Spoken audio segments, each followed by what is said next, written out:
I know in my own life, the times that I've made major changes, it was like it became more painful not to change than to change. That was when I made big changes. It's this whole ridiculous narrative of it's an unsafe world. There's not enough for you. It's scary. Everyone's out to get you, and clearly the old civilization was completely the opposite to that. It was all about empowerment, like literally. Cosmic resonance, I think they called that one, or Cosmic resonance. That's a better name. Real science, you can actually produce free electricity, and this is part of what Tesla was doing, is the differential between the top of the spire to the ground actually creates an electrical differential that you then connect to another wire that goes into the ground, your grounding. Put that into the third phase in your circuit, and then you have a bell ringing circuit, and that actually produces plasma electricity out of the air. It's real technology. These things actually function producing electricity. It's crazy. The movies are the truth and the news is the lies. They've completely flipped it. When you look at everything with new eyes and you come across information like she was born into a very wealthy family with elite connections, it means something very different now to me than it would have even a few years ago. Just getting their independence and end up in civil wars for 20, 30 years happens a lot. And it's our free will that they've really also messed with, because we've been lied to and we react based on lies. Because we keep choosing to pick up the gun and use it on ourselves instead of building and uniting and accepting that we are one people, one spirit, one harmony on one plane that together, united, can achieve anything we dream of. So do you want to, wake up, or do you want to just keep going along because to change is too difficult? And then give them pieces of information that they will then pursue themselves and look into, and then they'll wake themselves up.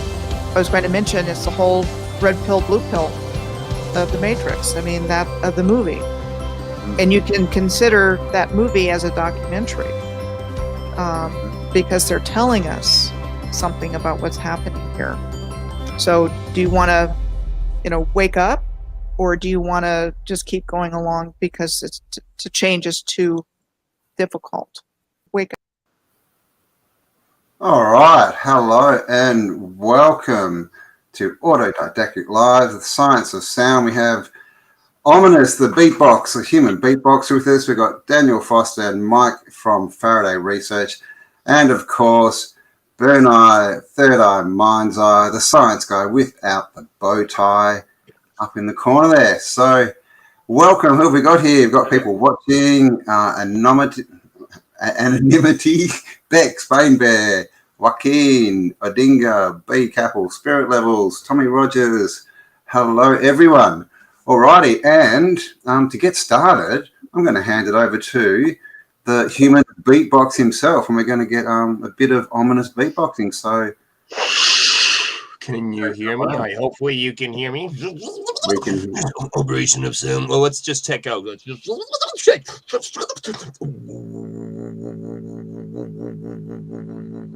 Hang on, can you hear me, people?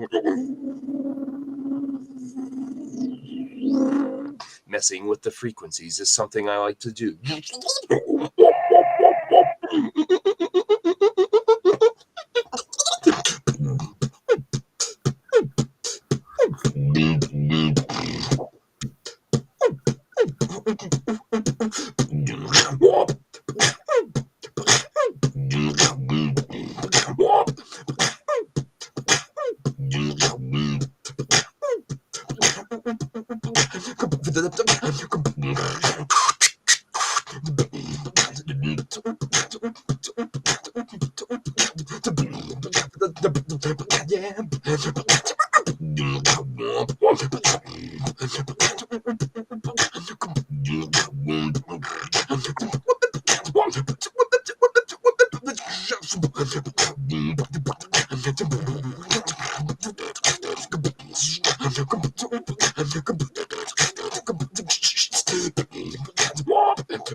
Get back, man.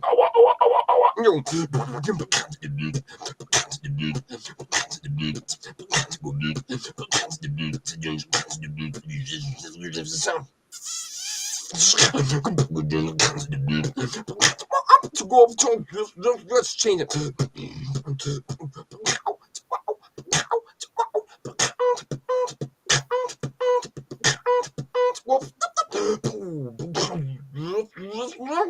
Just play that record just properly, Ken.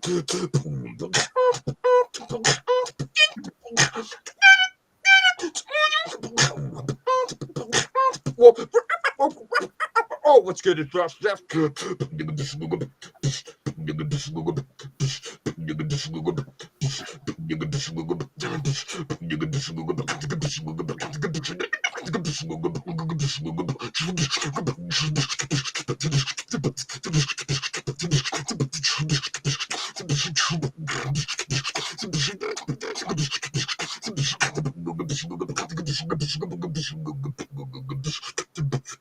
See, when you mess with the frequencies, you have a whole bunch of different definitions of sounds. Just like, well, it's good news, everyone. We'll just see what the professor has to think.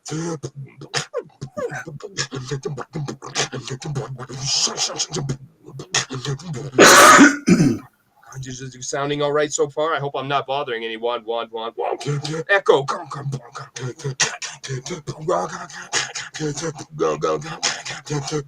Hang on, let's just breathe.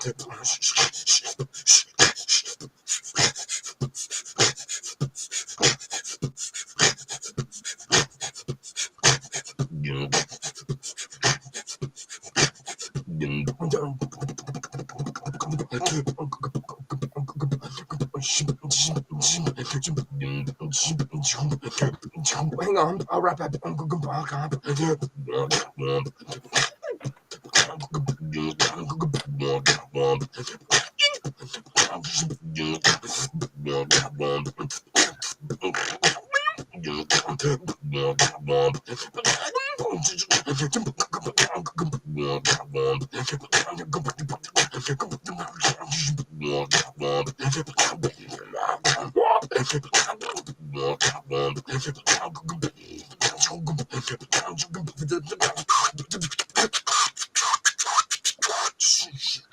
All right, back to you. You know, I'm just doing that thing, resonation, sound. It's always one of those profound things that Ominous loves to carry out in and between segments of most intellectual conversations. And yes, they slice, they dice, they cut julienne fries. But wait, there's always more.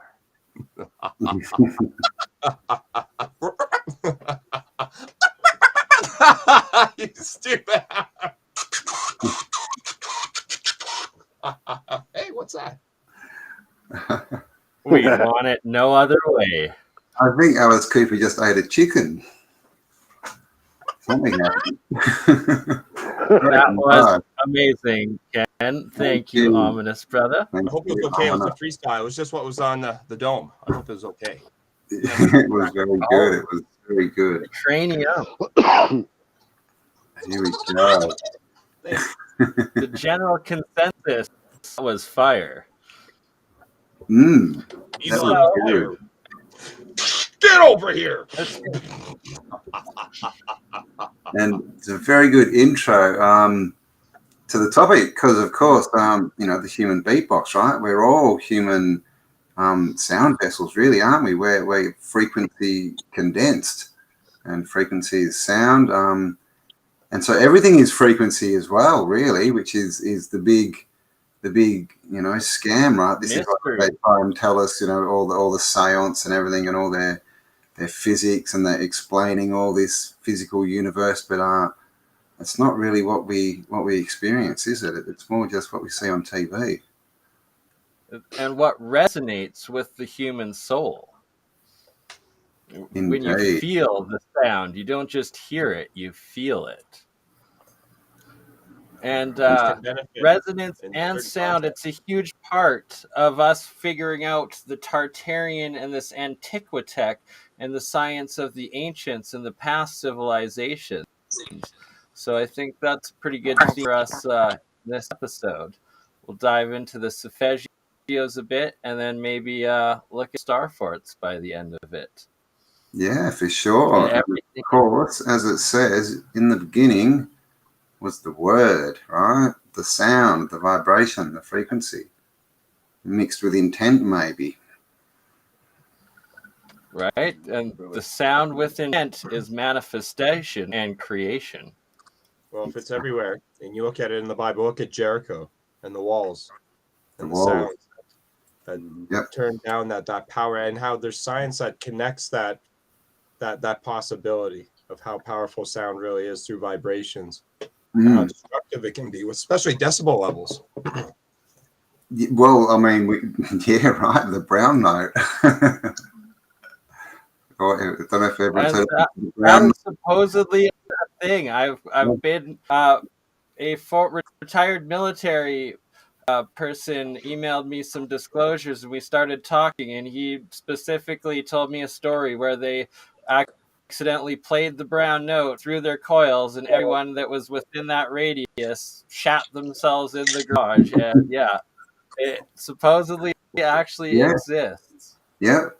And there's we've all heard the stories of people getting thoughts implanted into their minds through frequency. And I mean, it's just everywhere, right? And I mean, singers can shatter glasses with frequency. Spells can, spells like frequency words can hypnotize people. Make them anxious. Give them superior, like it could be a weapon. It could be weaponized in making people feel vulnerable, which is really bad because that's very possible. Indeed, and they do it. It's documented. Like Marilyn Manson, for instance, he does the soundtracks to influence the people within the movies, as opposed to him just making music these days. Mike, before you fall, sorry, I know it's late, Faraday. You maybe want to talk about some of your experiments with sound and the signal generator and how you're putting it into the water in your water machine. Yeah, well, I've been at it now for the last 2 years now with the water machine. A friend introduced me to the machine, and I built one myself. So I started getting into the harmonics, of how harmonics affect water. And we're finding out more and more evidence is coming out that, harmonics can actually be embedded in water, reprogram the water. Magnetics is also a big part of it as well. So I've got piezo transducers attached to my tank, and I'm using sound waves to pump in 432 hertz into the water and restructure the water. So getting some very interesting effects. Improving your health, your well-being. A few times I was drinking the water, and I went to a regular water faucet to wash my hands, and I got zapped. I got electric shock. So obviously the water that I'm making is getting charged. So yeah, it's just something I've been working on the last, like a side project, and I'm finding out some interesting things. I'm starting to introduce the Schumann Resonance in. Yeah, 432 hertz. And I have one giant quartz crystal inside the tank. So I've also got the piezos resonating against quartz crystal to amplify that signal even more. So yeah, it's a work in progress. I'm doing a lot of experiments with that. I did one experiment with the piezo on the table, and I put it was about a 1-inch piece of quartz crystal. It had a bit of carbon in it, and they had the facets on the end. I believe 4 facets. I sticked it on top of the piezo, put my finger on top, turned it up to 432 hertz, and I had this, it felt like electricity going from my finger all the way up to my elbow. I start resonating all the way up to my elbow, almost instantaneously. What was that when you just touched it? Yeah, I just touched the top facet, the other side of the facets touching the top of the piezo. So I turn the frequency on, the piezo's vibrating the crystal starts resonating, and that signal hits the nerve in my finger and goes all the way up my elbow. Fuck. Traveled. Can you show me how to make one of them? I want to send it up my arm. I'm still having issues with my arm. Stuff. Yeah, that's going to be one of our next future projects, is rebuilding them so we can all have access. Yeah, I'm to just thinking if I can send shockwaves up my hand, it'll get it working faster. Well, it probably improve your circulation if you got circulation problems. It's the circulation that they're working on now, because that's the main thing. But I used to get the opposite when I first did it. I was getting shots going from my shoulder down to my fingertips, just going boom, and I'm like, yeah, painful, yeah.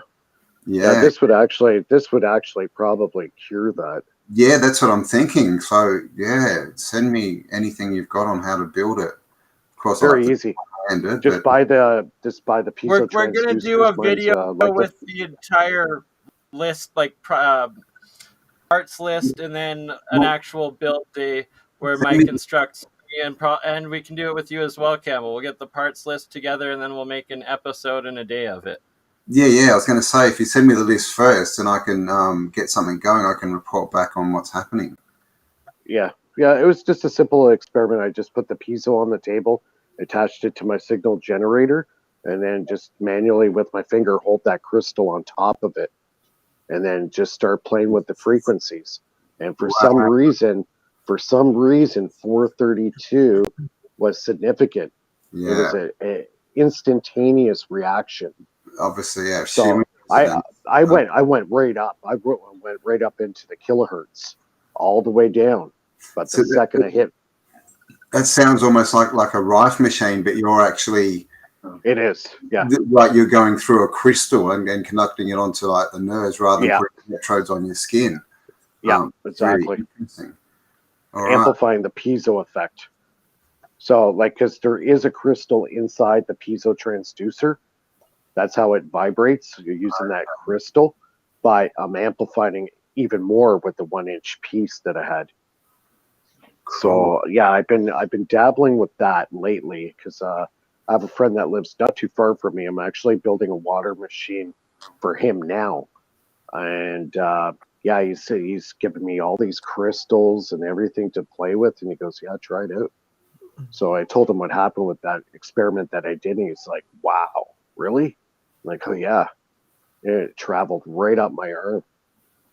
Cool. I'm glad you're discussing this because I no longer feel as crazy, because I experienced similar sort of shocks and electrical waves and whatnot through my arms and body some of the times when touching my monoatomics or the water after it was unplugged. No live current going in whatsoever, but just you get this massive shock or an actual little bolt as soon as you touch something metal. It's intense.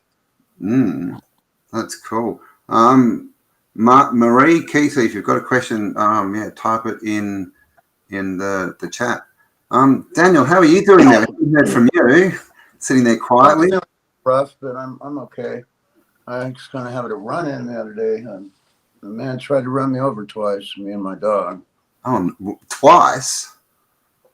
Yeah, and it was during busy traffic too.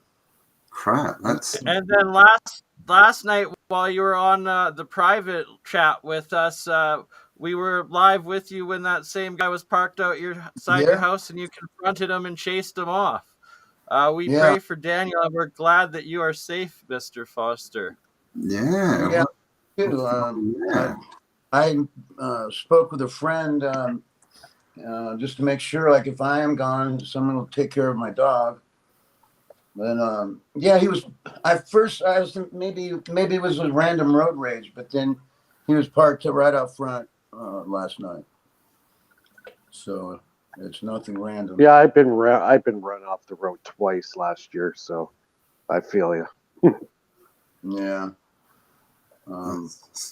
Crazy. It might be about the coils, that that I'm working with Jeremy on it. I made some coils about 20 years ago, and they were able to float.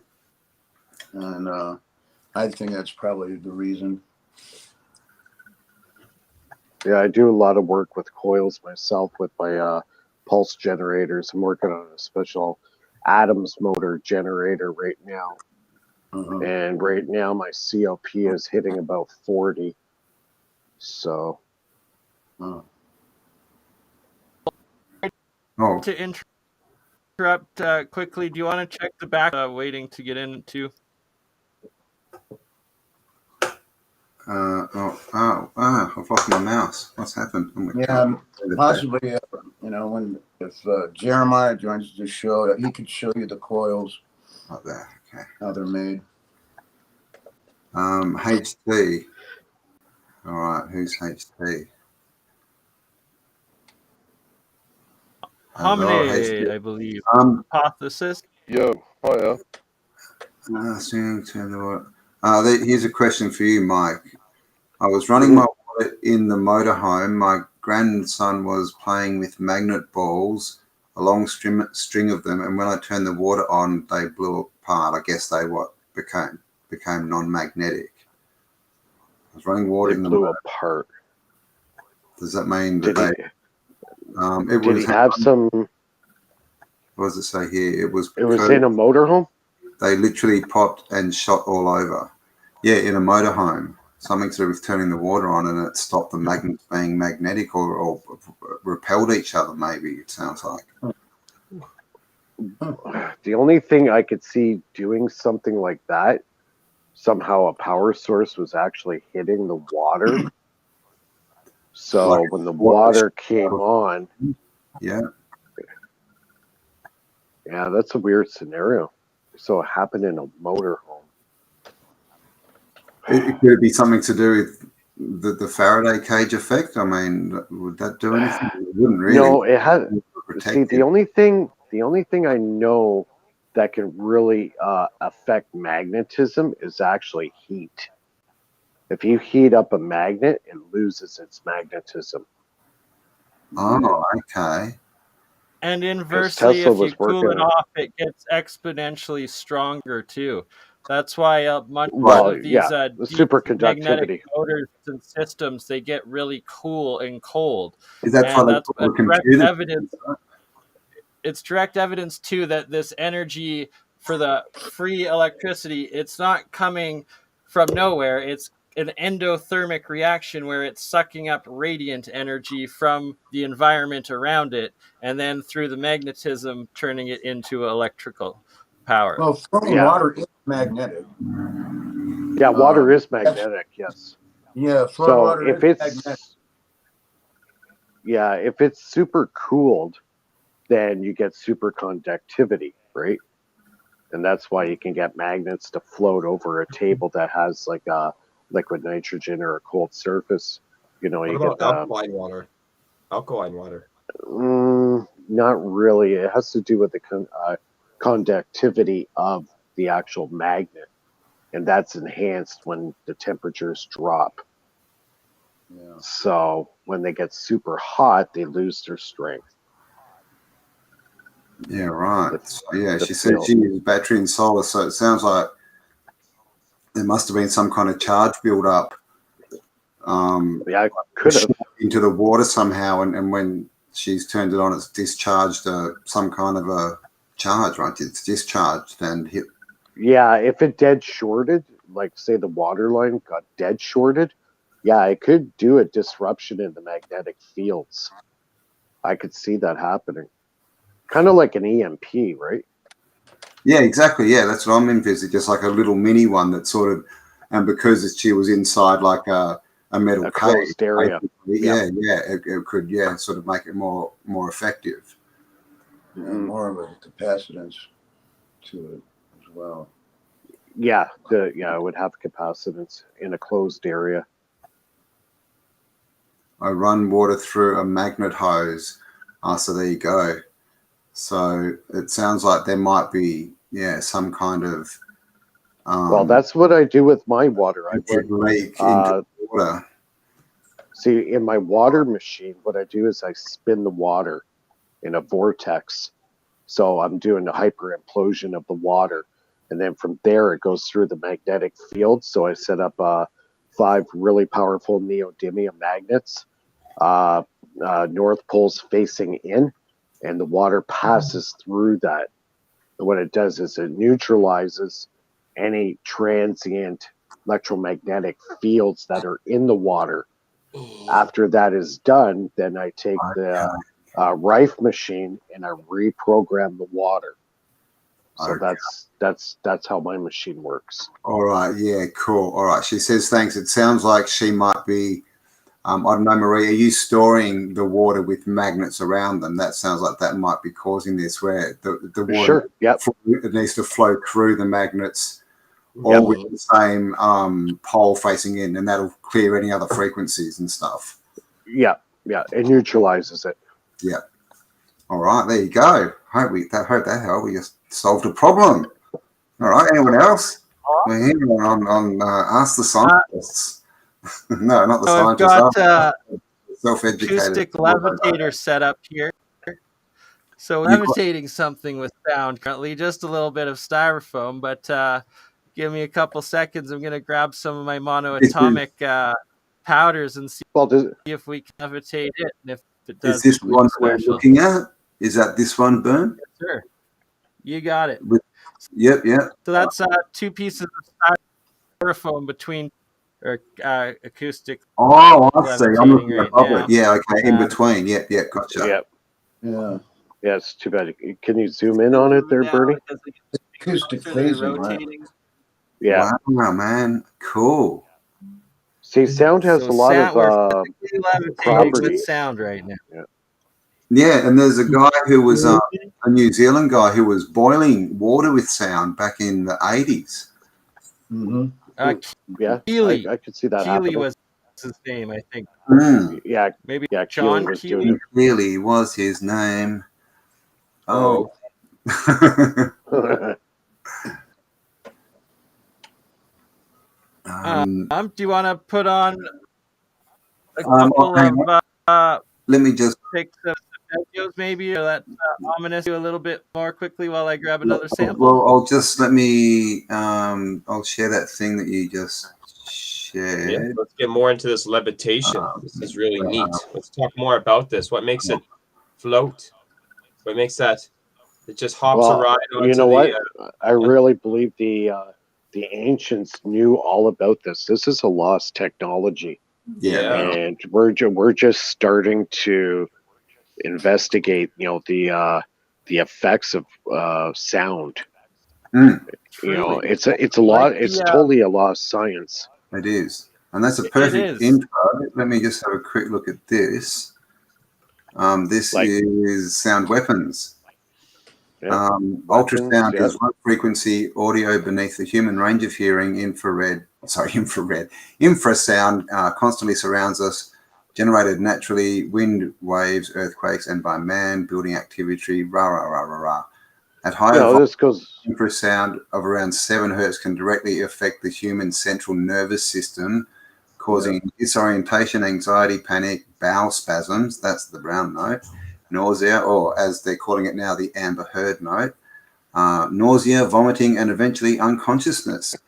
Supposedly 7 to 8 hertz, it can kill you. Being the same. Sound can kill you. It can literally kill you. Definitely can. Yeah, for real. I think it's around from what I remember, it's about 163 dB. Your body starts shutting down. Must have shut down. Yeah. Well, 7 hertz supposedly the most dangerous frequency, corresponding to the median alpha rhythm frequencies of the brain. Okay, so that disturbs the brain. 1 to 10, intellectual activity is inhibited. 43 to 73, lack of virtual acuity. IQ scores fail. Up to 70% of normal. Distortion of spatial orientation.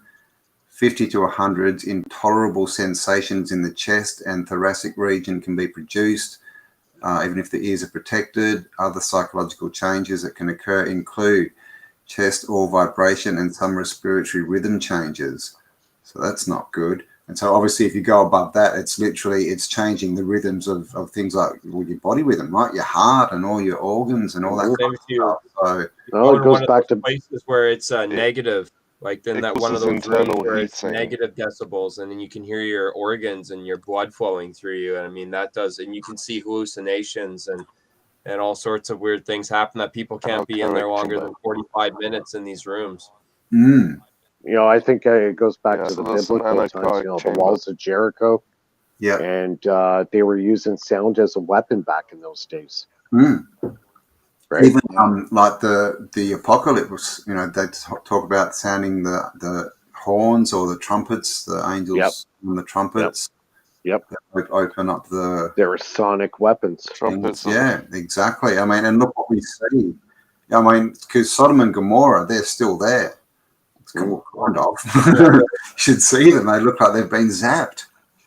Or I don't know, done something to them. A shockwave weapon.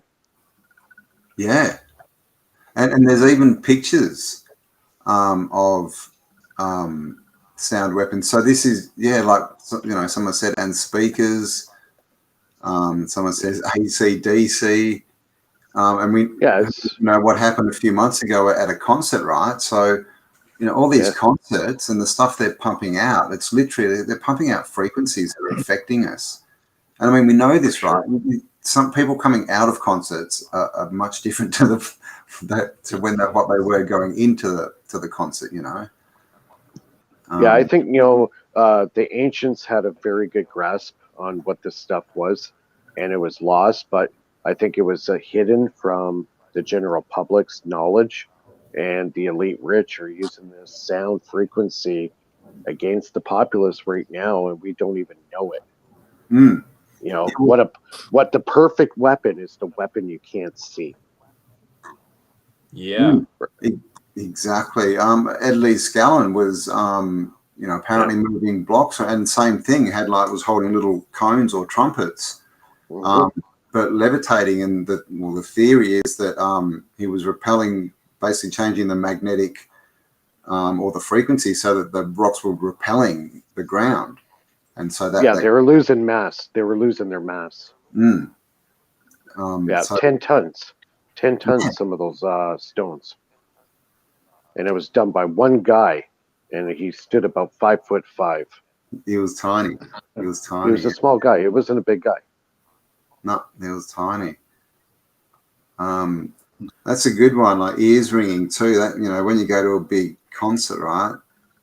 Your ears, you know, just keep ringing for days, don't they?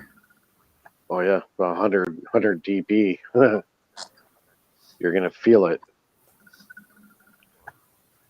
Indeed. All right, what are you doing, Bernie? Are we still watching this levitating?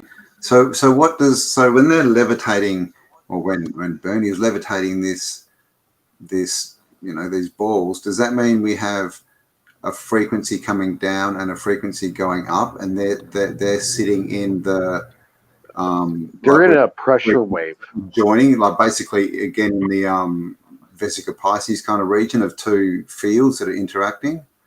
Yeah, they're resonating together in resonance, and it's creating this pressure field and suspending the object, right? So I'm not too. Is it magnetic? Is that or is it sound? It's sound. No, it's pure sound and pressure. See, sound and pressure go together, right? Yeah, well, we've all seen speakers, right? Boom, boom. Right, exactly. It hits you in the chest. You can feel it. It's a shock wave.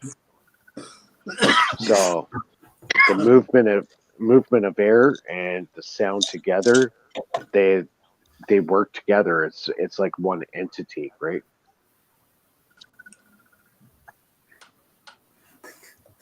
Yeah, It's not really it's not really my expertise, but yeah. that's I'm just wondering why they're not together, why they're in different. What I've read about it, it's they're different phased sounds. It's the actual phasing that makes it levitate. So is that where the so you need two sound frequencies, and it's where they interact that we. Well, I've seen some of these devices that have small, like 8 transducers, and all of them are phased. Phased. Those are the ones I've read about. Frequencies. I'm not sure if that's the same.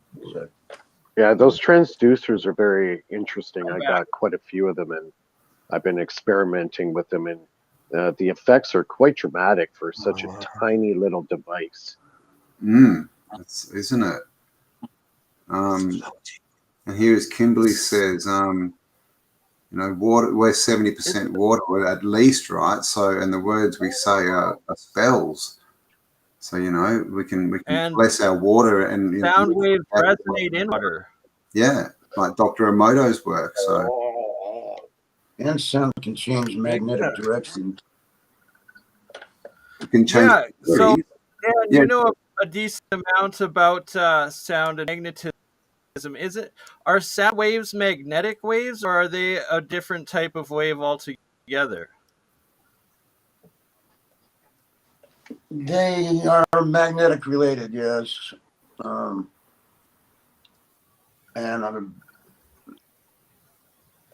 You could similar to like moving water. You can actually change flip magnetic poles using sound. Really? Okay. So you can flip a wow. And my coils consist of canceling monopole magnets, monopole magnets. You just gave me an idea. Oh. Another idea popped in my head. Floating in the air. So did you put some gold in it or bismuth in that? What are you doing, Bernie? So you've made this, Bernie. So do you know what? Sorry, had to unmute there. This is so I sound. just put in a little copper oxide. Yeah. Yes, acoustic levitation. So sound waves. I think it's equal sound waves going in at each other together that cancel the field of the forces. I'm not entirely sure. I'm going to have to ask Michael. He's the genius and specialist that both donated this to me and understands them fully, and or Jeremiah, if JP joins, he's able to explain it better. But I put in some copper oxide. One particle went straight up and trapped underneath the top piece of styrofoam, and then all of the rest have just fallen and not seemed to be affected by it since. I'm going to try a particle of some bismuth copper oxide next and see if it reacts differently. So do you know, and Hippie's just mentioned it again, are we talking interacting fields here, Bernie? Do you know? I would say the fields would be colliding. Yeah, well, that's what I'm looking at. I'm thinking is two fields, and when they interact, we get the vesica Pisces, and that's the inertia field, if you want to call it that, where it can sit and levitate. Yeah. Is that right? So from my interpretation, I believe it's two equal fields colliding, canceling each other out, and then creating what some call the oh my god, now I can think of the word. Scalar waves, or the scalar field, is essentially counter space wave, or a third, fourth dimensional field force, field wave interactions and forces. Also, Cam, do you want to check? I think it made the sound where someone else might be waiting backstage again. No, everyone's in. You just got your second camera waiting out. We have a full house. Never mind. That would be ominous noises that I'm hearing. Yeah. Oops, sorry. I didn't know they were that loud.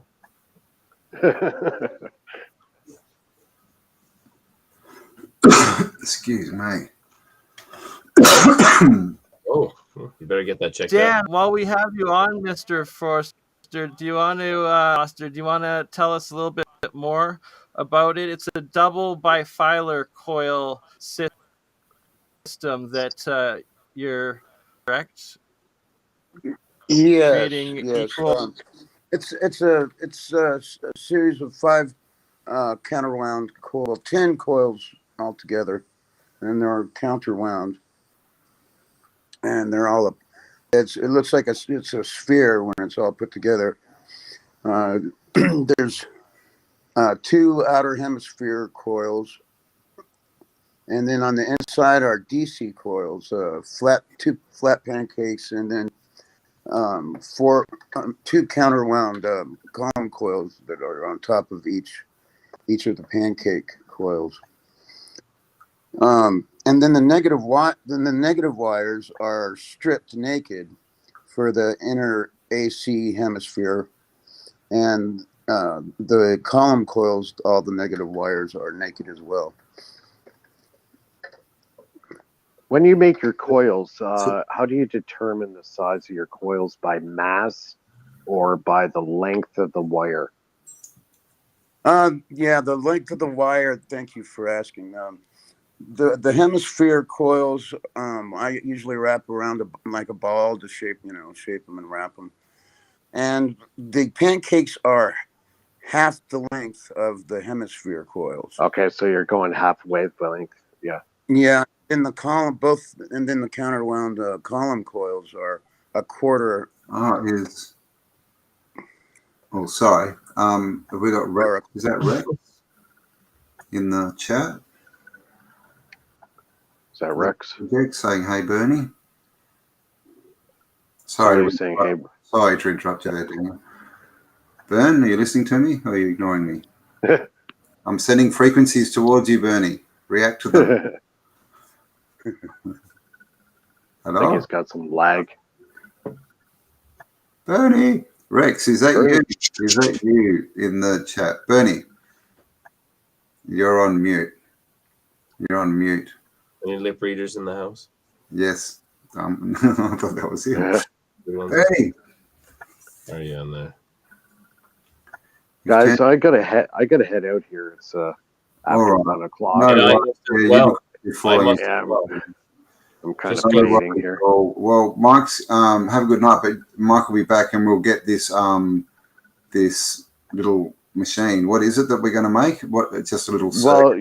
Well, you just buy the circuit on Amazon. It's called a piezo transducer. They look like little wafers with 2 wires coming off. Very, very tiny little. You can get them about 1 inch diameter, ½ inch. It really doesn't matter. They do the same thing. You can actually Sorry, go ahead. Oh, I was just mentioning. Can you hear me now? Yes. We can, Bernie. How inappropriate timing are for you. Sorry. Who was talking? Daniel, talk.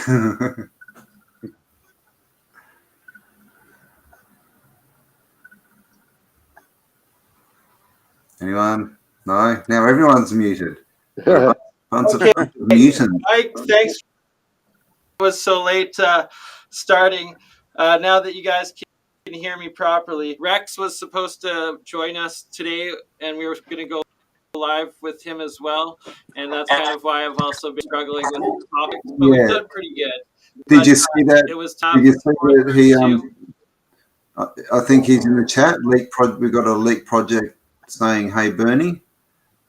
That's what we were trying to say when you were like so rudely ignoring us. My audio stopped working for some reason. I Sorry can't about find that. it now, but he hasn't come in the back room anyway. But if you're in the chat, Rex, let us know. Cool. All right. Well, we'll let you go, Mike, because you're falling asleep. Okay. And we'll be back with Mike to build circuits and stuff in the future. So dream well, buddy. We'll talk soon. Yeah. I must leave as well. Thank you all for having me on the show for a little bit, and you guys. I'll make sure you keep this discussion going live. Thank you for joining us. But I do think Ominous, His Highness. Oh no, that's not you. That's someone who's talking. Ominous, the beatbox. I think you need to do a little outro for us before you go. All right, I will. Just a little one before we get back on topic with this wonderful levitation. See you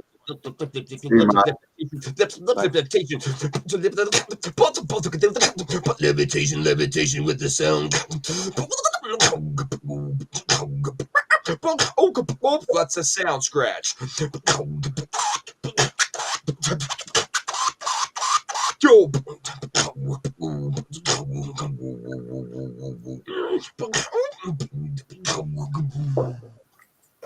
Oh, and there you go. Ominous is out. All right. Very nicely done. All right. So it's back with myself, Bernie. We have Daniel and is HT there. We've got someone in here, but I haven't heard anything from them. Hello, HT. I'm not even sure who. Hi there. Oh, there we go. We've got someone there. Can you hear me?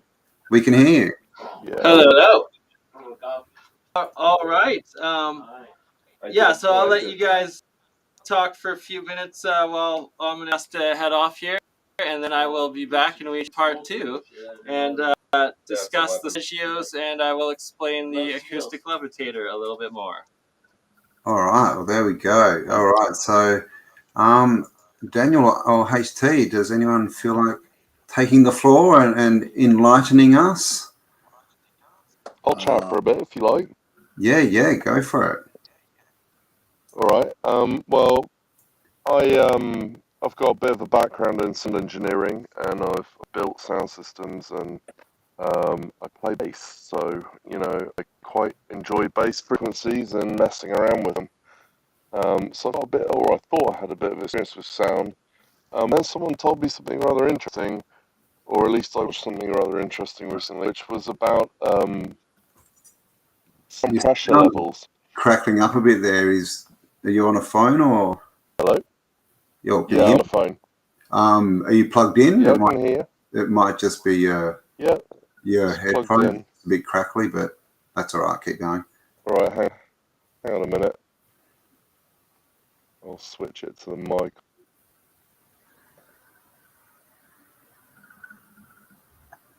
Hello? Yep. Is that any better? It's a little bit better. Right. Well, go on. Yeah. Okay. Sorry, it's probably not great, but yeah, it's all right. It's got a bit of. So I thought I had. Yep, I'll be quiet. Sorry, there's a bit of a delay. So I thought I'd heard everything there was to hear about sound pressure levels, and then someone told me something quite interesting, which is that the loudest animal on Earth is the sperm whale, and the sound pressure levels produced by the sperm whale are something like 230 decibels, which, to put that in perspective, the space shuttle is about 140 decibels. So this animal that lives on our planet and people die with it, it can actually kill people with sound naturally, as just just itself, which I thought was pretty wild because I'd never heard that before. And there's actually video of people diving with sperm whales, and it's dangerous apparently. It's bizarre. I would have thought that because it was traveling through a thicker medium, it wouldn't have needed to be so loud. Oh, actually, yeah, it's bizarre, but it's absolutely true. And it apparently has a heating effect on the human body, which can be actually quite uncomfortable. And in the water, of course, because the water conducts the sound so well, it's even louder. So it's a risk. It's like significant risk, and they can quite easily. They don't tend to, which is amazing, but they can quite easily kill human beings with sound. So Wow. I'd never heard that before, which I thought was quite interesting. Isn't it? Yeah, I mean, I wonder if that's used as defense for them in any way. Not that they would need much defense; they're pretty fairly big. Well, they also have enormous brains, comparatively to their body, even. And people who dive with them say that they use the sound almost as sort of X-ray, like you can feel it going right through you. Well, oh, it's like, Um, yeah, like and they make echolocation. these, yeah, but even more. There's something more to it. There's some sort of hidden component But there it's where they X-ray. can use the sound to, well, physiologically affect the human being, and produce different emotional effects that you just wouldn't Yeah, understand unless you dive them. like we just were seeing on the effects of sound weapons, and Wesley said that they use it to disorient their prey, like giant squids. So I mean, that would, yeah, it makes sense, wouldn't it? Right. Well, I mean, if you combine that with an enormous brain and an ability to actually communicate, who knows? I mean, they could, I've heard a lot of odd reports since then when I've talked to people who've died of them about the kinds of physiological and psychological and emotional effects that has on people died with them. And, it's a sentient being, so there's some interaction between, I mean, if the whale wasn't aware of the divers, they'd be dead. So, Yeah, yeah, it's obviously aware that, and they like human beings, apparently. They like to sort of try and communicate with us. yeah. It's just the whole thing is fascinating. Yeah, and then, obviously linked to dolphins as well, and everyone. I mean, Yeah, to the like point where they take sort of sick kids to swim with dolphins because it has a beneficial effect. yeah, a lot of people who swim with dolphins claim the same thing or similar thing, but with that it's infrasonic. But yeah, or ultrasonic rather. Something. Yes. So there you go. What do you think about all this, Daniel? Oh, I believe it's, like I said, sound travels much easier through material, solids and water. That makes sense. Yeah. I mean, all animals use it. I mean, look at birds, right?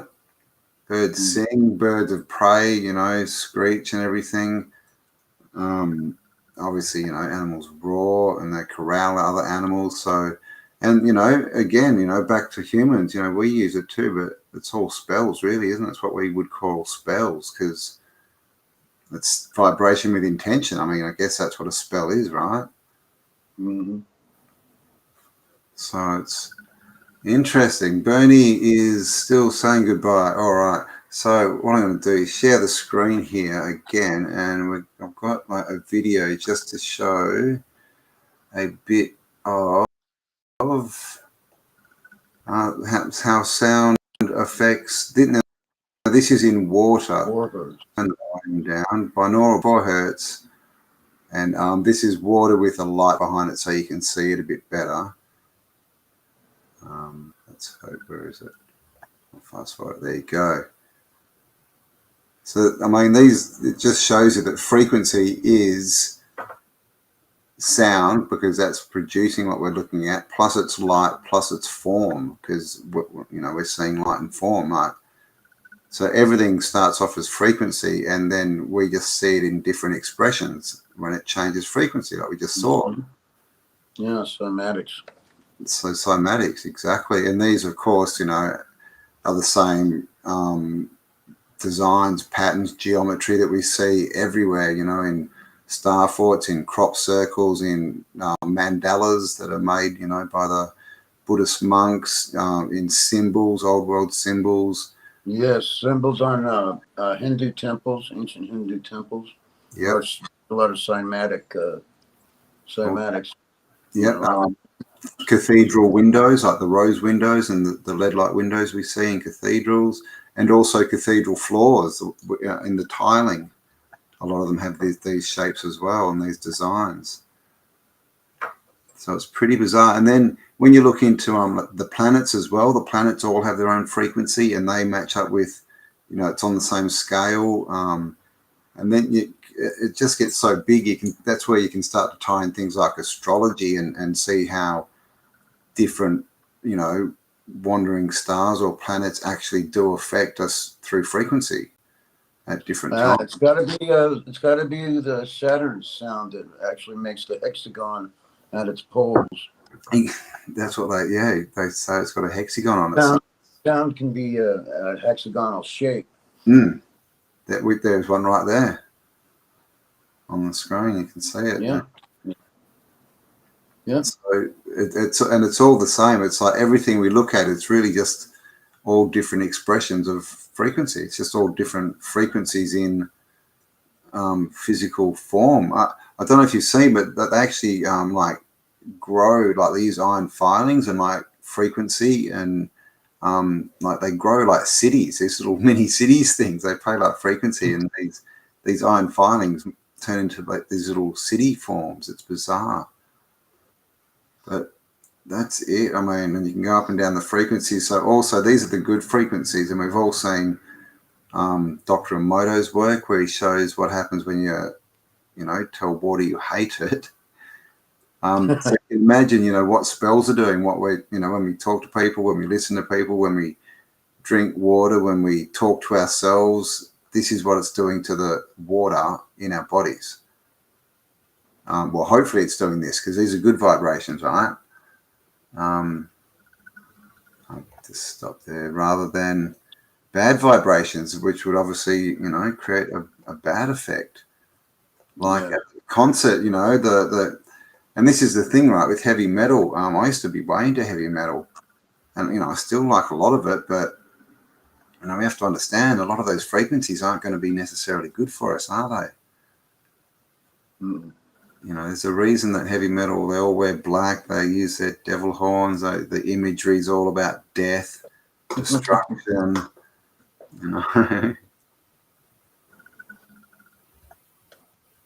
So who have we got here in the chat? We call a jail term a spell or a sentence. Very nice. So there is sound and form connected to time. And this is the other thing about words, right, and spelling. So that's a good one. Jail sentence. I once heard the forest earth humming on mescaline. There you go.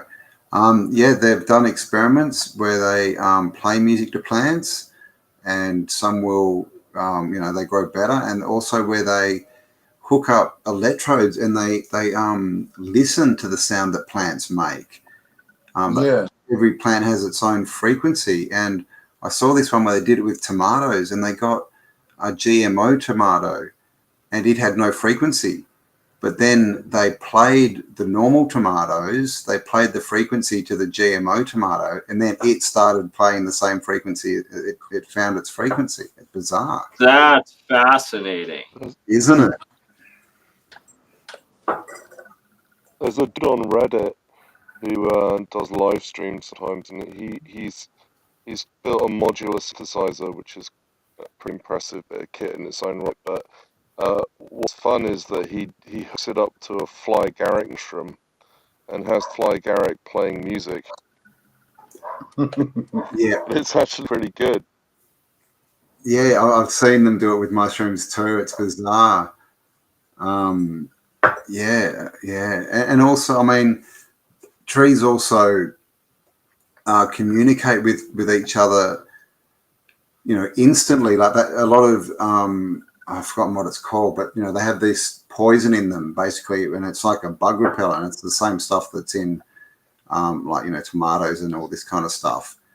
And so if a bug or an animal, if a giraffe or something walks up and starts eating the leaves off a tree, it'll send a signal to all the other trees of the same species in the area, and they all start producing this chemical which makes their leaves bitter. But it happens instantly, and they try and tell us it's a chemical thing, but they've done tests and literally they all change at the same time. So that's got to be frequency too, right? Yeah. Yeah. Hello, Jim. How you doing? Welcome. Where is Bernie? Come on, Bernie. This is supposed to be your show, buddy. Making me sit here and run it. Shoot a thrill, AC/DC. Shoot a thrill, Plater. Oh no, let's not do that. I mean, that's like that. The lyrics in heavy metal. I mean, you know, you can see why people come out of heavy metal, you know, concerts, and there's always fights or they're smashing shit up, and you know, just the lyrics, they're just not good, right? Most of them. It's just all fear. Yeah, there's just too much fear in the world, especially now. Politics are gone. It's so crazy.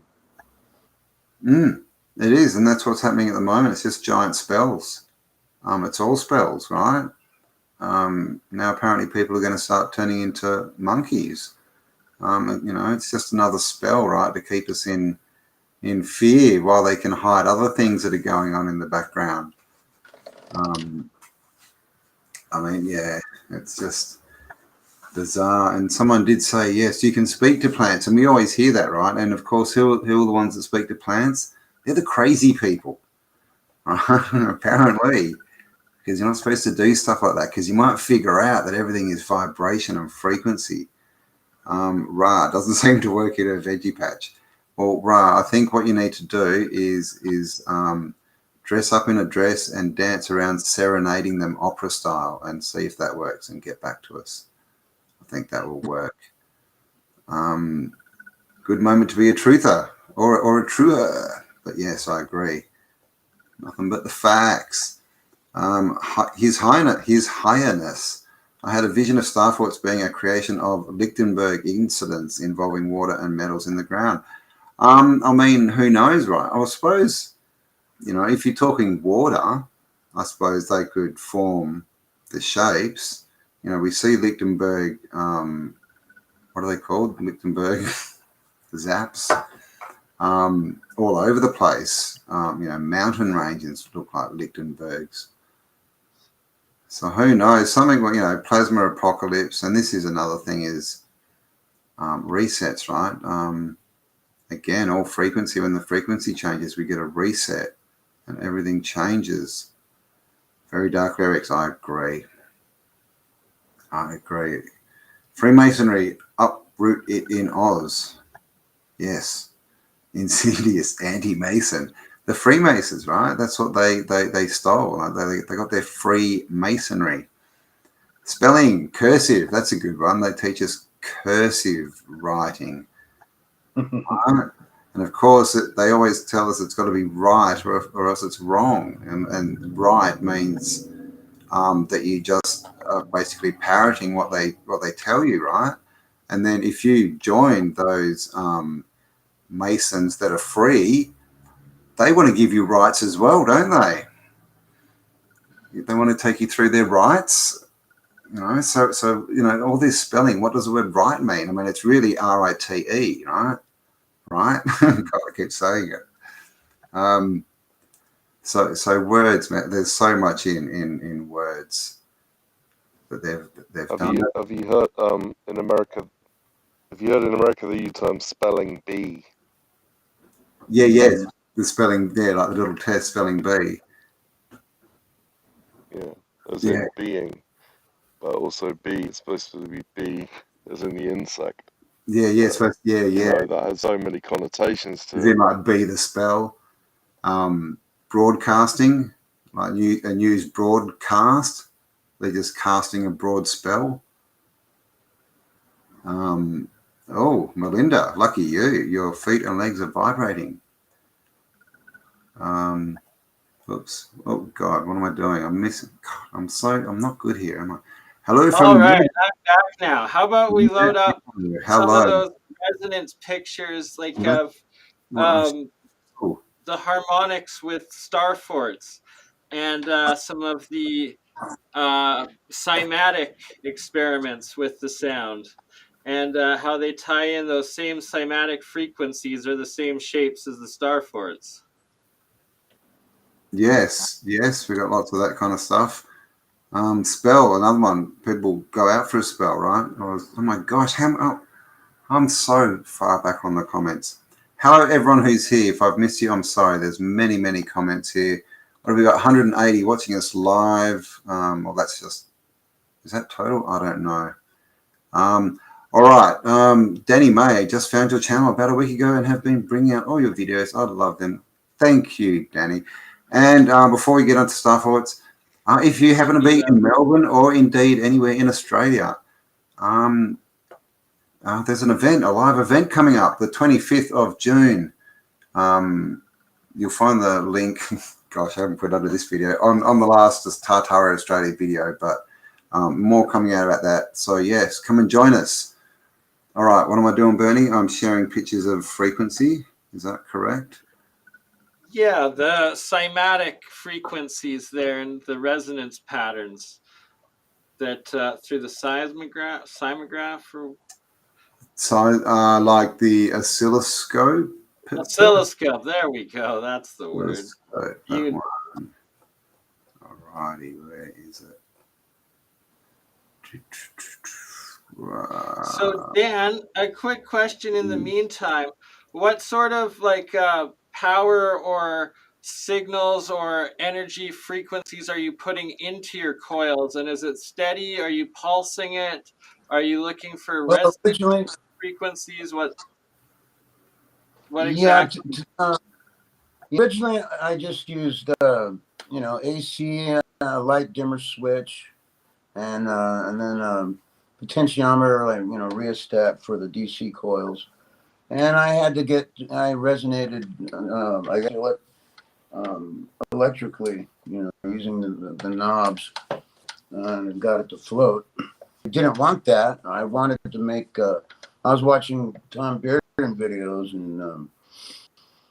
and I thought I was going to make an over unity device or something like that, ambient energy device. But instead, they floated.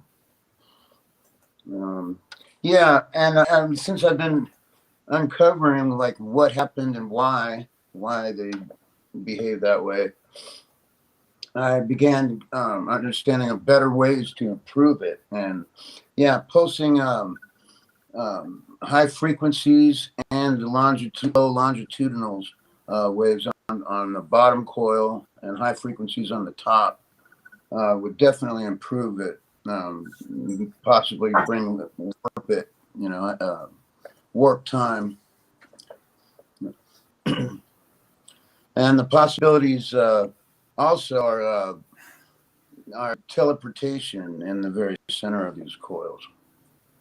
That might be a strong possibility in the future, and that would definitely be about how resonating frequencies. Does that answer your question? Absolutely, I appreciate that. No, this is crucial information.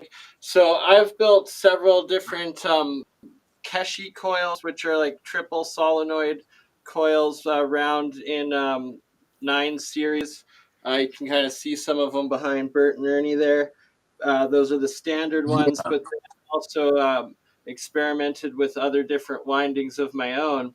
And I've never ran or hooked them up or tested them or experimented with putting any energy, electricity, or anything through them so far, because I know that like you can go wrong very quickly and you can create very harmful, dangerous fields and pulses if you're doing the wrong stuff, right? So I've held off on it. But now that we're connecting with more and more people doing it with different that have already started. Borax is a good way to make shielding. Using borax would help protect you from the strange radiation and whatnot. That'd be very helpful. Yeah, you really need to protect yourself. It's very important. I'm going to be using a 1500 watt Class D amplifier, and I have an audio oscillator.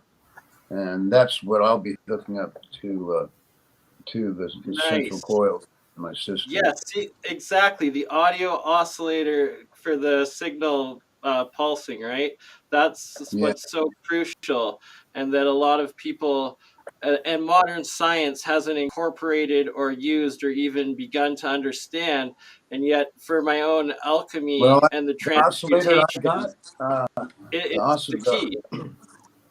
the oscillator I got though came from Lockheed 13, their missile squadron, 13th Missile Squadron. So Lockheed is using sound technology with their missiles and Exactly. They've classified the science of sound for military purposes ever since like the 1947 or like end of World War II, basically. And it's such a critical part of quantum, both consciousness and like connecting to the metaphysics and the spiritual realm, but also in science development, free energy, electricity, magnetism, and life. And it's that there's these, we've been hijacked by being put on 440, which is completely out of tune with the yeah. resonance of this entire planet and the life of this planet. And that's what is so crucial of discovering and looking into the science of sound, what the Schumann resonance truly is, this 432 hertz that is going through our entire planet, all life forms in nature, everything is resonating at this specific sound frequency. And we used to, and all of a sudden now we're not, and we were put off. And like, I think the official story is through the Rockefeller Foundation, and the legend is that it was Goebbels or one of the SS High Himmler, I think it was, that put it through, or whatever it was, discovered this 440. Hammer. And yeah, the cymatic frequencies, Campbell, if you can find a picture of the difference between 440 and 432, that would be a good one to put to reference. Oh. Yeah, it used to be A440. Now it's C440. Oh. And I have instruments that were tuned, back in the old days, from the 1800s, and I have seen things move using a cornet or something made from that era. So there's a lot more power to that other tuning. Okay, you have to give me a minute, I think. Hang on. Where are we? So, what do you want? Cymatic frequency 440 hertz versus 432. And so how the beetles and bumblebees and all of the insects, it appears they fly rather through vibration and harmonic resonance, essentially the same technology that this acoustic levitator is using to levitate these 3 pieces of styrofoam, as opposed to actual physical lifting of the air through their wings. And it could be, as insects, are they all vibrating and levitating off of putting out this 432 hertz, as is the Earth, and then canceling out each other and creating this electromagnetic or harmonic bubble, anti-weight bubble, or whatever it is. Well, it could be that insects and birds might be flying due to acoustic levitation, opposed to what we believe to be what would the term be? Mechanical, I guess. Yeah, mechanical, and there we go. Mechanical energy due to the air. Oh God. Well, I mean, they say, they didn't tell us that the bumblebee can't fly, so clearly. Grebenikov or yeah, exactly, Dan. Grebenikov, the Russian Viktor Grebenikov's work. Yeah. During the Soviet times that came out. Yeah. See right Well, there, that this when you look at beautiful this sun compared to this, this is like you can see this because it's like you can, to push something you need resistance, right? You can't push something unless you have resistance. You need the opposing force, or else you're just going forward, right? So you can see in a pattern like this, there's room for things to go out and things to come in. So there's room for two forces, where this is just a big bleh, right? It's taken up the whole frequency spectrum, basically. So, I mean, giant blob of clusterfuck compared to perfect symmetry. Yeah, and so this is like an interaction, and this is just like described that perfectly, brother. Yeah. Oh, thank you. So there you go. That's. Oh, my mouse keeps dying. I think my batteries are dying. 440 hertz also shows the six-fold symmetry, the hexagonal symmetry, which is a two-dimensional representation of a cube. There you go. Yep, you can see some symmetry there. This is on a soundboard, so you can see it there as well. And that's even amazing. here. And then, of course, we have like what some like bacteria, protozoa, and cells look like too, like location in nature. Yep, and of course, it's all linked up with color and sound, and which connects light to sound. And that and someone said that before, right? Hertz. If one person is sick with a virus, and that the same resonance of that virus is projected onto someone next to that person, they will get the same virus. Well, that's what this. No doubt, that's right. If they start resonating, they get into tune with it onto that same wave, and that's how it comes in. That makes a lot of sense, Daniel. Entrainment, is that what it's called? Entrainment? In tune, yeah, I guess same. Entrainment, like so when they get clocks, grandfather clocks and things, and they put heaps of them in a room. That's the term. I did not know that. Entrainment, I think it's called. Yeah, they all start going the same. So there you go. So I mean, that's what they're doing to us, right? Entrainment, training us. Got to go to training, then you'll be in training, right? You'll be in step with everyone else. Yeah. Got to go to the school so you can have the uniform. Sarah never joined and Richie never joined. Sorry, who, what? Nobody waiting in the back room still? Nobody else.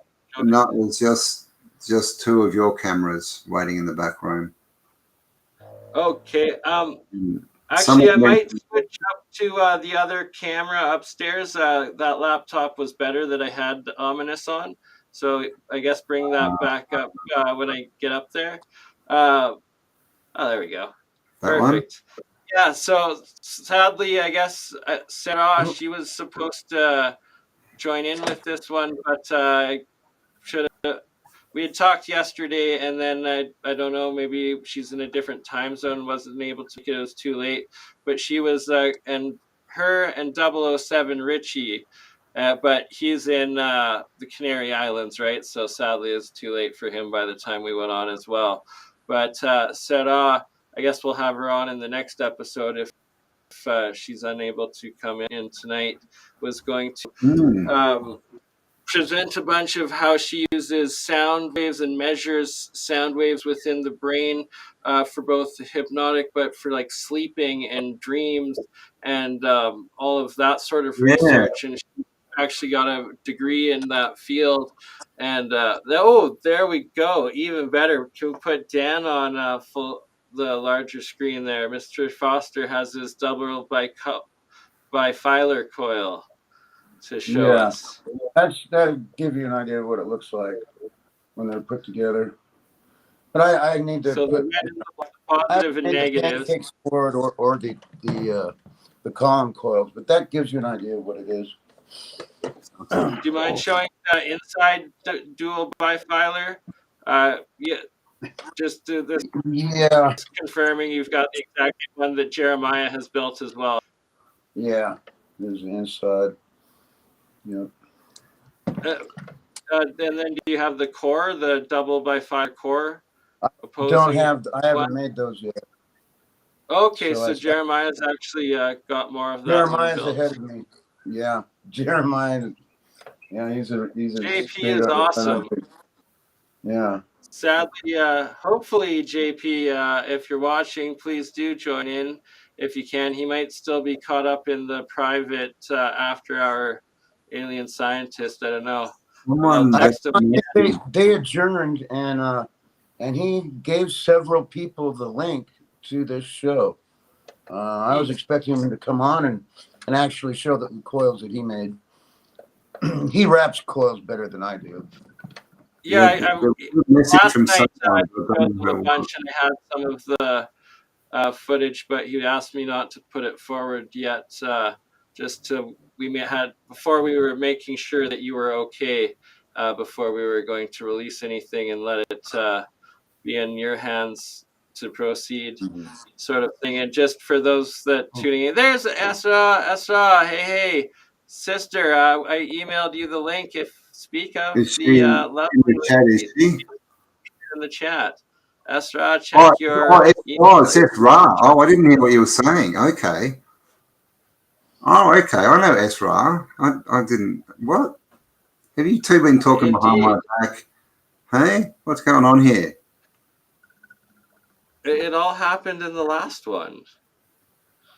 Anywho. Did it? What? Update for this. So also why we were delayed tonight is that Rex and Leak Project, we were going to premiere this being the first time, but sadly him and his wife, family, they were late getting back. They were on the road. So they're trying to make it, and then it was just too late that they couldn't partake tonight. So the next episode 5, it'll probably be 2 weeks from now. And Ominous is also a co-host with this each time, so it'll be all of us in that. But it'll also be with Rex next time. And Rex has done years upon years of research into monitoring the Schumann resonance, looking into it and trying to understand it, and reporting like weekly, monthly variations and how it's grown and keeps spiking and keeps growing. And that was a major part of what we were planning on presenting tonight. That's why it's been a chaotic shit show. So pretty awesome to be honest. Dinosaurus has let us down again. And I just want to say hello, Melinda. We're listening to you. You are significant. Everyone say hello to Melinda. And someone asked before about a meteor. Is there a meteor tomorrow? Is it real? I haven't heard anything about a meteor. But a meteor shower. Shower.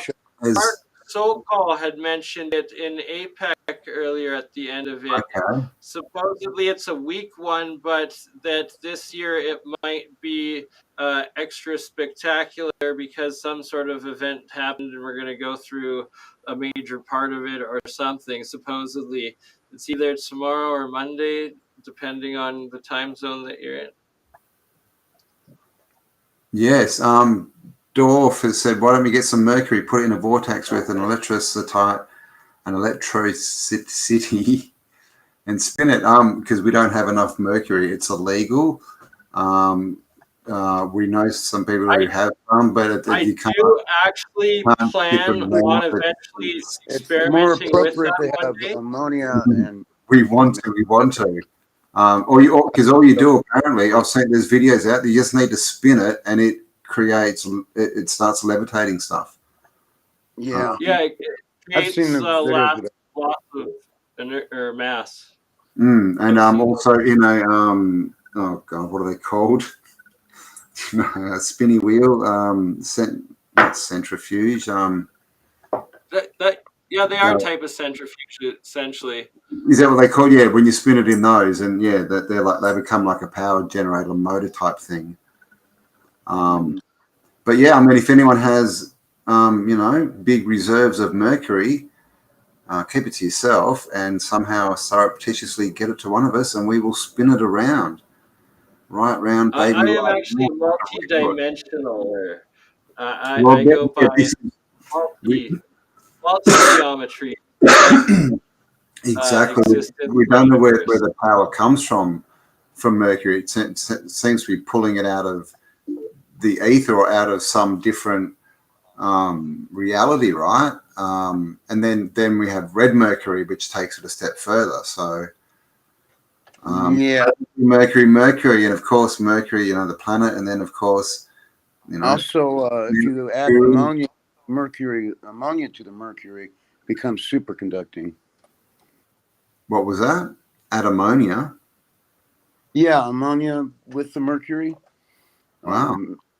Yeah, that was mentioned today. Michael mentioned it on the APEC conference earlier. Oh, cool. All right, we have Esra. Hello, welcome. How's my sound now? Esra. Hey. Do we call you Esra or Sra? Sorry, we can't hear you. I think you're muted. Do I need to unmute you? No. Are you see the little microphone yet? If you hit that, we should be able to hear you. And I've put you on full screen. Can you hear me? I'll take you off so then everyone's not staring at you. Everyone can see it. Can you hear me okay yet? Now we can hear you. Hello. Okay, good. That's why it took me a while. I was having issues with my mic, and now it was set on the wrong one. God, it's always Hi, how are you doing? Thank you. Good. Hello. Yeah, welcome. We're talking frequencies, and talking is frequencies, right? So there you go. Something in there for everyone, I think. And now that you're here, I'm going to quickly run off to the toilet and leave you to talk. I'll be back in 2 minutes. So, Bernie, are you there? Yeah, Campbell, can you hear me? I can. Good. And can you make it screens for all? I can, I hope. Before you leave, good sir. Oh. There. All right. I shall be back in 2 minutes. You've got the floor, Bernie, so be interesting. Perfect. Welcome. First, would you like to give yourself a little introduction and what you're planning to share tonight, good lady? Thank you, Bernie. Very sweet. Yeah, I'm Sarah. I'm my background is actually in sleep medicine. I've been doing that for about 13 years. So I started doing sleep studies. The funny story is that actually I started as an office assistant at a sleep lab, and then the doctor that I worked for, he was actually considered one of the original neurologist sleep doctors in Oregon. And this is in the United States, of course. And he asked if I wanted to become a sleep tech. And so I ended up doing my own follow-up care, though, and just kind of grandfathered into it that way.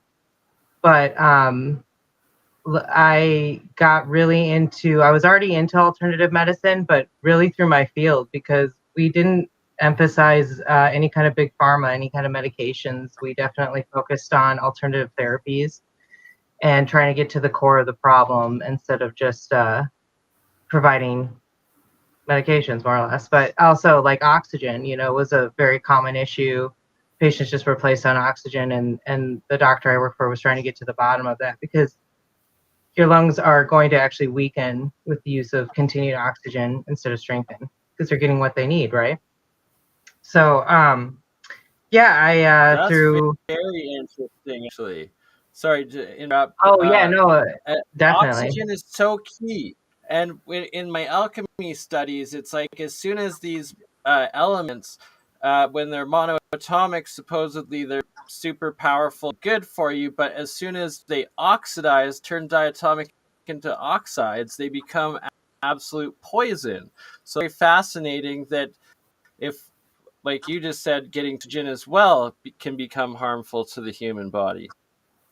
I was on oxygen after a few years back, and I couldn't believe how weak it made me.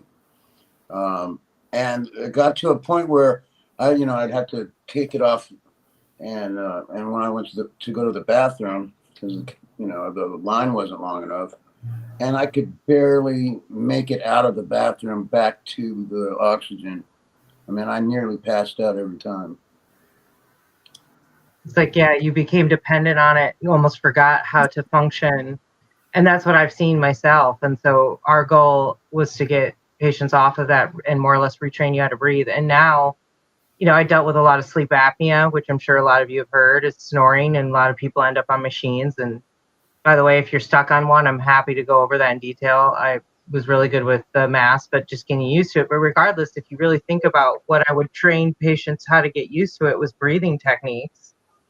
And I think a lot of us have heard about Wim Hof. That's just one example, because it goes a lot further back than that. But just doing daily breathing techniques can just retrain everything. Can actually open up your airways. Heard of Wim Hof? Do you mind just giving us noobs a little rundown? And that is absolutely awesome that you're getting people off of dependent medications, both like pills, pharmaceutical drugs, as well as just pure oxygen, but getting rid of these dependencies, and that it's as something as simple as just how you breathe, train yourself to breathe and how you breathe, and breathing in resonance, I'm guessing. Yeah. So here's the really interesting factor is that, before I get into the other part here, but didgeridoo, so throat muscle exercises, throat singing, our dear beatboxer, all of these things are actually ways to strengthen the inner throat muscles. Because I actually went to my doctor, or one of the doctors, that I worked for, and I'm like, we're talking about alternative therapies, and I'm like, have you ever taken a TENS unit? If you guys have never heard of a TENS unit, it's something that they use in physical therapy. Okay, yeah, to help relax your muscles, and it's like gives it like a vibration. It's really about right flow. It also helps with my paralysis. Yeah. Oh, okay. Well, and so similar to sacral stretching, which has a lot to do with the hips, right, in that area. And so you're really you're opening up that area, getting that flow to move. Sorry, now I forgot what I was gonna say. More or less, yeah, I totally forgot. It'll come back to me here in just a second. I pulled gold out of an avocado seed. You're doing awesome. Sorry, say that again, Daniel. I'm sorry. I was able to pull gold out of an avocado seed using a TENS unit. Interesting. Can you describe the process on that, please? Yeah, it was years and years ago. I have a TENS unit. I'd have to find my TENS unit and show you the settings. I put it on a hard pulse, and I offset the two patches in a more of a phase situation where they weren't both as strong. One was pumping lighter than the other one, and I didn't write it down exactly what I did, but if I find that unit, I can come on it and show you just by looking at it, the settings on it. But yeah, you should give it a try. Awesome, because like me and Mike have discussed, and I've seen videos of it. A few different groups, they do a type of what's essentially cold fusion, medium fusion, temperature-wise, but using industrial microwaves, melting glass bottles, and there's a percentage they get like 15 or 20% pure gold out of that. And yeah, it's interesting, all these different types of combining high frequency, high energy waves together, and these mass different types of transmutational, trans-dimensional fields and interactions and stuff that happen. And it's also essentially where consciousness combines in with that same 0 point or dimensional barrier wall fractal into the higher dimensional realms. And yeah, it's one massive universal Pandora's box that we are trying to figure out together, really. And I So- remember I was going to talk about balance a little bit, because you were talking about like having too much of something. It's sort of when I talk about using apple cider vinegar as like a natural way to help you detox. But if you take too much of it, you end up becoming acidic, even though it's supposed to be an alkaline, right? And but yeah, with the TENS unit, I do remember I was asking my doctor if more or less he had just used a TENS unit to stimulate the throat muscles and mimic the ability to just stent it open, because that's really what we were doing with a lot of these devices. We're just trying to retrain the lungs how to breathe and stent and open up airways that are issues for some people, where you would consider surgery in some cases. But I just saw a lot of inflammation, which obviously it's associated with a lot of the diseases that were coming in. I also saw a lot of anxiety, which I want to get into because that's my connection to the frequency. And a lot of the training that they're doing now is something that if Kevin's on, he's aware of this because he actually did this himself. But there's something called binaural feedback, and it's light and sound therapy, where they're using different pulses and vibrations to retrain your brainwaves. And I definitely saw that when I did sleep studies. I definitely saw those kind of impedances in the theta, the delta waves, the really big wavy, where your brain is supposed to be relaxing and your body's focusing on the function here to at its optimal. But I would see that alpha show up in those waves at that time, and that's where you see that anxiety. This is freaking awesome.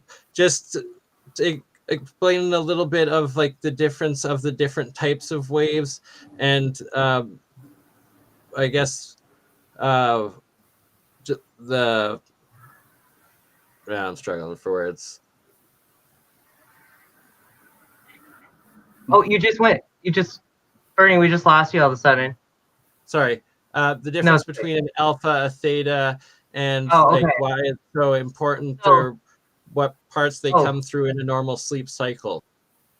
Okay, yeah. And actually, to be honest, actually all of these waves can show up even when you're awake. Like actually daydreaming probably, there's probably mimicking of delta during daydreaming. So it's really about the frequency, the speed of the wave, and the height of the wave. But it's pretty cool to see because when you're awake and you have the alpha waves, you're looking at something that's going to be tighter and closer together, and sharper. And as you fall asleep, you're going to watch those waves get looser and a little further apart, a little wavier, right? So when you get to stage 3, which is delta wave, you get to that deep, your brain it's like doing this. It's crisscrossing all over the place. It's very, very wavy. So when you see somebody with high anxiety so stage 3 is something that we supposedly lose as we age. And I've seen 80-year-old patients have great stage 3 sleep. So I think that's just that's programming a little bit on what they're telling us. But really what you see with stage 3 is you're going to see the body have the best respirations possible while you watch the brain almost decompress, right? You're going to watch the breathing be at its optimal, the heart at its optimal. I almost never see any complications. Well, turn it around to REM sleep. So REM sleep actually looks almost like alpha. Most people, if they weren't trained like I am to see all the other parameters, you'd think the person was awake while you're watching them in REM sleep. And then I can actually see the eyes move in accordance to their dream. So sometimes, to be honest, I can kind of tell what kind of dream they were having. So the next morning I could be, a little bit dead on with saying like, hey, someone was chasing you, weren't they? Because we actually are where we were monitoring the EMG, which is the muscle movement, and we were monitoring the legs, especially because a lot of sleep disorders deal with restless leg syndrome. But we're monitoring your heart at the same time, so I can see that intensity come up. I can see the eyes go crazy, and I can see the legs start twitching at the same time. But it's very interesting to see the difference between somebody with more or less a normal cycle to somebody with like a heavy anxiety cycle to somebody who has actually like a breathing disruptions and what that does to them.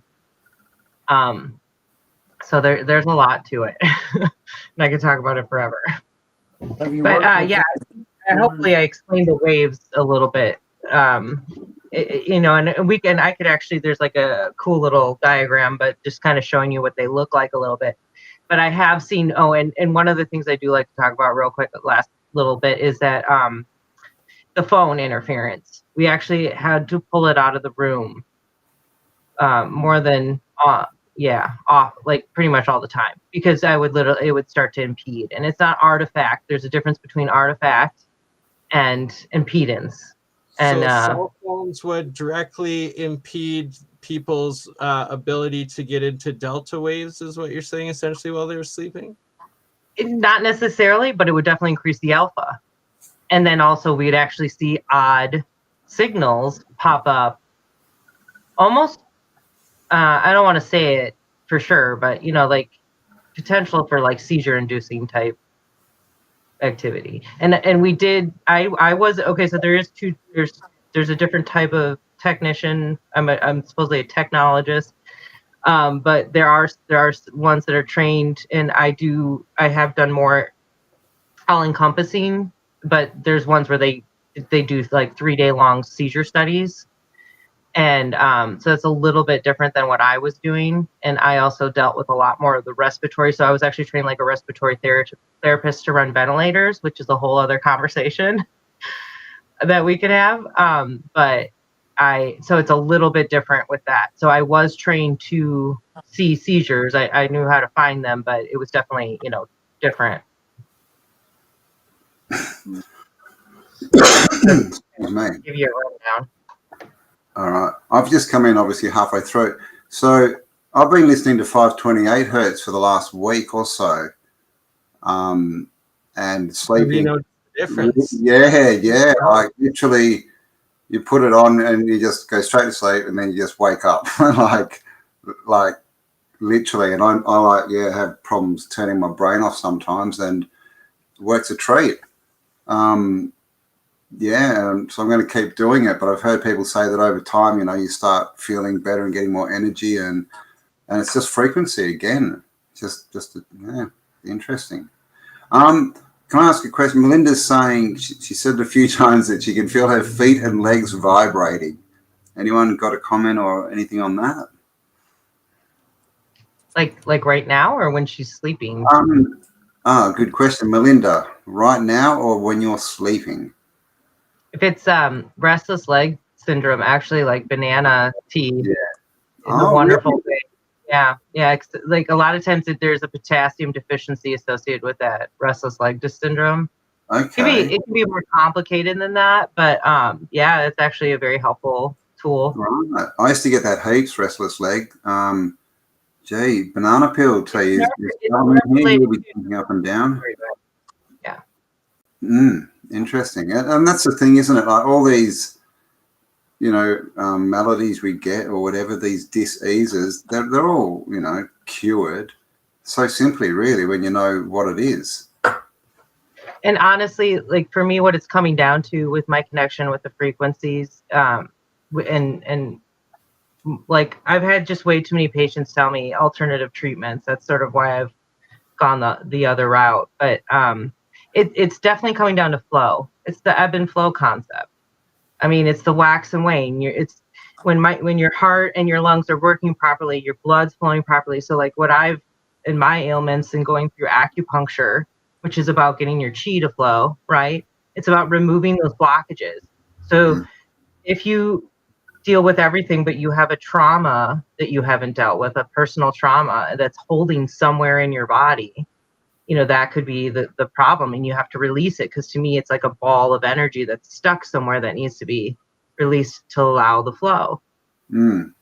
That's exactly what they do. Yeah, with what's it called? I can't remember. With needles. Acupuncture. That's what I was. Yeah, and I've done that myself. Yeah. I've been putting it in my hand lately. It's great. I walk in, he just starts shoving needles in my hand, and then like, and because it's still numb, I can't feel a lot of them. Then I just start screaming. He's like, "Oh, okay, good, that's working." Like, yeah, thanks, mate. Honestly, yeah. I have so I'm very open and honest, and I have had women issues and cramp related, and actually like Western med doctors really disappointed me with their answers and trying to resolve it. Right. Well, I went to a naturopath through a acupuncturist, and what they more or less figured out was that I have a blockage in my intestines. It's not actually related directly to like my ovaries. It is a little bit, but it's actually related to my intestines. So when I have a better flow going that way, but the acupuncture, it was interesting because I could feel like this. I wouldn't call it full on pain. It was uncomfortable like for the first 2 sessions, and then after that, I actually felt it break out of that area, and then they put, Cambell, how they put the needles in corresponding spots to get the flow to go right. And Yeah. that's exactly what I felt. I felt it break, and then I just felt it just start to go through my whole body, and Wow. and everything just it's amazing. And I actually am very emotional. So when you were talking about them putting it in your hand, they've done that for me too, to actually help with my tears, to help them flow better, because I get so emotional so easily, and I'll just start crying when they do it. And they'll put it, I think they put it, I want to say it's like, on the side of one of my fingers over here. That's something I'd like to learn more. Yeah. Yeah, well, once I've got this done, I want to get like a like, I don't know, a healing session. I've never had one like where they just lie you down and just just basically try and get all your energy pathways unblocked. I think that, I mean, I've definitely felt it where they've put needles in and you can just feel it buzz, and you can almost feel the energy go around it. It's just bizarre, isn't it? It's like this but it's like it's not painful, but it's an odd sensation, almost a little uncomfortable, like something's stuck and it needs to, like I have a bad knee, and if my knee gets stuck, it's that feeling I have to kind of get it unkinked. And that, but I'm similar. I'm actually so I want to become a Reiki practitioner as one of my goals as part of my healthcare career. And as part of my channel starting up, I want to document my process, and I'm going to go. I finally found who I think is the right. It's taken me a while to kind of figure it out. But she's a nurse too. She's got double credentials as a nurse, and then she's a Reiki master. And I'm gonna document that process of going through that initial healing and then starting the training. That's my hope. Nice. So you're have you got Reiki, or you're going to do Reiki and you're going to like tie that in with the frequency? I mean, Reiki is the same thing, because when you get your Reiki, I mean, what is it, 3? I think each time you get like when you get your level, they literally meditate and put like symbols, like somatic symbols into your mind, don't they? Yeah, and that's why the whole like Somna Energetics, with the sound practitioner, the tuning fork concept, if you combine that with it, and I want to do that, but to see what's so interesting is that something that's accepted right now in therapy, in Western medicine, as a form of mental health therapy, like I was talking about, is this bioneural feedback, which I'm sorry, I'm stumbling a little bit, but Bernie knows. He's had Kevin on, who's actually, and you've talked with Kevin, because he has some experience with that in his past where he did that, and it's like it wasn't quite bioneural feedback, but it was like light and sound therapy. So it's all about that vibrational concept. So it all connects. If they're doing this now in quote unquote Western, but Reiki's been around for well, they say since. You're so bang on, Sarah. Like, and because the Eastern cultures and like sciences practitioners, it's thousands of years old, and it's all about tuning the right frequencies within the harmonics of both the sound, the mind, and the body. And that's awesome that you're combining those studies as well. I've been wondering about it myself with like these Keshi pens that I'm gonna start doing episodes on how to make your own, but they're essentially plasma coated triple solenoid coils with crystals, and they kind of resemble Reiki wands a bit, and it's like it's all just these field force interactions, these frequencies, and the power of sound and mind waves, and these alpha data or delta waves, the brain waves you're talking about. It's very interesting of what sort of range do they operate in compared to like magnetic waves, electric waves, and sound waves. What are the frequencies of it's delta, is it? Sorry, I missed the first half of this conversation. What's the healing frequency like? Is that what you're talking about when you're asleep? There's a frequency that's yeah, and well, technically, like delta waves, they run like generally like waves run at a lot lower hertz than this 432 that we're hearing. Yeah. But my theory is that's all the 369. What does it actually multiply to, right? What does it fraction by? Yeah. So like delta is 0 hertz to 4 hertz. That's what I was talking about. It's like compared to alpha, which I think can go up to 14 hertz. Sometimes I have I apologize. Sometimes I have to remind myself. It's easy to get it all mixed up. 8 to 12 hertz. It can actually go higher than that. We've seen, and that's what I've talked about, is like we're seeing an intensity, and that's what I'm seeing with like I see a lot of mental health and sleep. And to see the difference between somebody who's had a stroke and somebody who's got high anxiety, you're talking about somebody who's operating on a very, the height of their waves are very low, the speed of their waves and they're awake are very slow. But somebody who's got high anxiety is going to be pulsating and pushing higher waves. But regardless, I think there's something more to it that like we're not studying, like that my field has not studied, and that's what I want to do, because I believe that I can show that with the EEG, based on what I've seen enough, I feel like, studies to know. And this is what they're doing with that binaural feedback. It's all about calming that brain, it's rewiring. And let's take somebody who has PTSD and see what these kind of effects on, because you're talking about some of the worst mental health disorders that they don't have answers for, right? Now, I want to also go further than that, though. I want to do with seizures. There's some pretty significant mental health disorders that they really don't have a grasp on. Narcolepsy, they finally have a medication that helps, but you're talking about people that just suffer all day. They never feel like themselves, and their disorder is related to REM. They have something called REM behavior disorder. They actually act out their dreams and don't remember them. And that's often associated with sleep paralysis. But they won't tell you that most of us have all had sleep paralysis multiple times, because if you do, you supposedly have narcolepsy, and that's not true. I even stumped my doctor because I was like, yeah, I had it all the time as a kid. And he's like, you did? You don't have narcolepsy? So anyway, it's obviously very complicated. That is very noble of you and quite an awesome plan. I fully support you.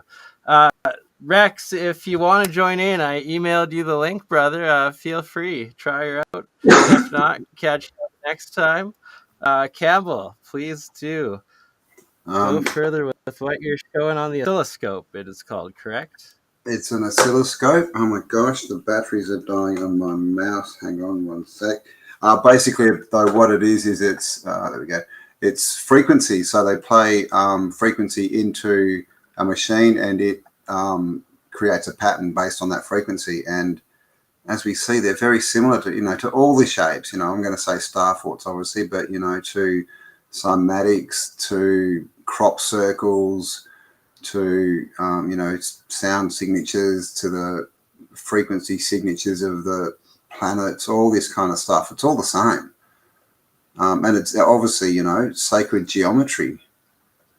And here we have a star fort, right?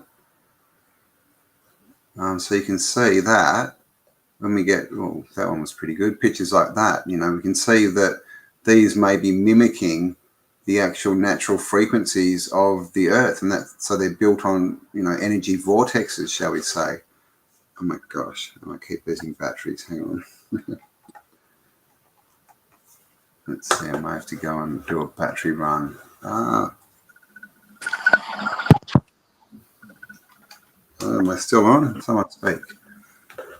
You there, Bernie? I can hear you. Oh, you can? You haven't left me? Yeah. Okay, here we go. We're back. Okay. So, my mouse keeps dying. So here we go. We have some more oscilloscopes. Look at that one. So just frequency. And then, of course, you know, we have it laid out on the ground all around us. Cymatics, bringing matter to with sound. And matter, right? Isn't that an interesting word? You know, does it matter? It's how these shapes mimic, you know, the shapes of nature. Yeah. Yeah, exactly. So, like, I mean, it's all nature. There we have some, that's Dr. Emoto's ice crystals. I reference it so often.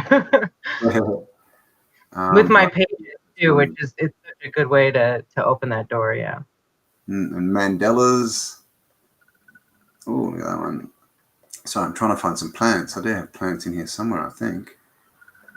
But I mean, as you can see, I mean, this is like the moon.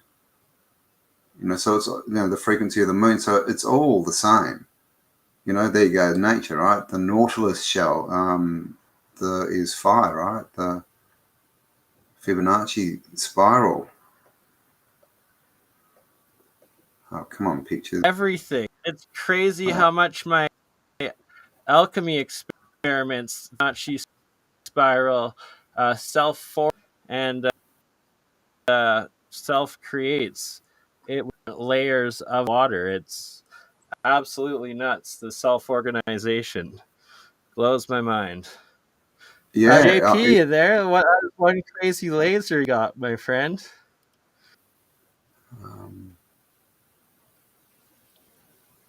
Are they on mute? Are you on mute? Because we cannot hear. Jeremiah, brother, you there? Do you want to show us the core? So Jeremiah's joined us. I don't think he said anything since he came on yet.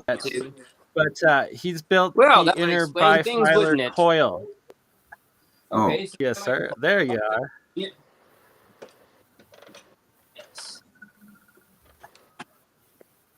So, just verifying, you guys can hear me, right? Yes, we can now. Okay, good. Because apparently, whatever this service is, something new that I've not used before, I had to post-authorize my microphone access, even though it asked me that initially when I entered. I did not bother to check to see if it was still authorized. So here we go. Anyways, let's take a look at Dan's goodies here, and I'll flip on one more light source so we can get a better view. Let me. Don't need light. All right. That one.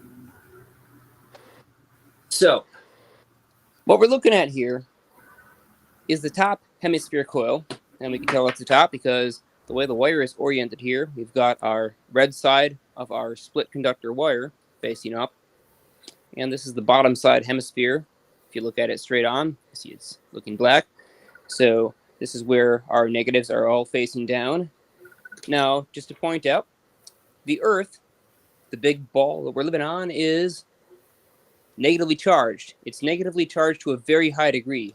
In fact, according to Feynman and his students, when he asked them to calculate out what the potential of the Earth's energy in the geosphere was between the Earth and the ionosphere, his students calculated out approximately 400,000 volts at 700 million continuous watts of downwards pouring ions from the upper atmosphere towards the ground.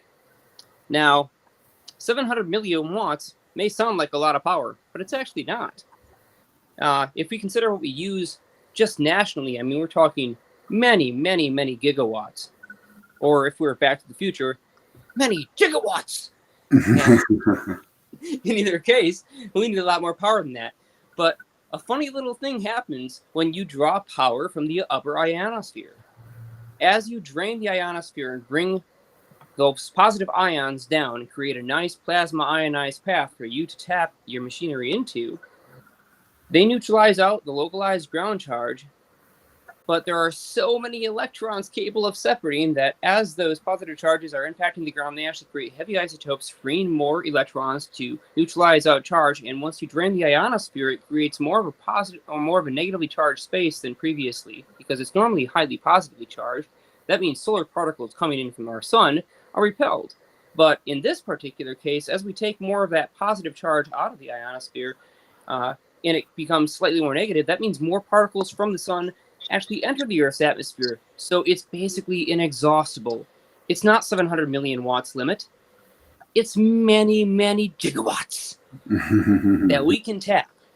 Always pouring So down essentially, from the this is sky to the ground. atmospheric electricity you're talking about, correct? That's right, atmospheric electricity. And all you need to do is tap it with a sharp point sticking up in the air at a very high altitude. Yeah. Well, I mean, there are many other ways. If you wanted to do it Tesla's way, you'd create a giant magnifying transmitter, and you would send approximately 40 million volts out of it in order to create an ionized plasma beam that would reach approximately 40,000 feet into the sky, and channel down a beam of ions that every half cycle would automatically go into your humongous cupola and tap the ground potential as it oscillated, creating ringing waves between itself and the other side of the Earth that would bounce back and forth, amplifying their own effect. But hey, we're not all Tesla. Artificial lightning that then resonates with the Earth, magnifying the amount coming out?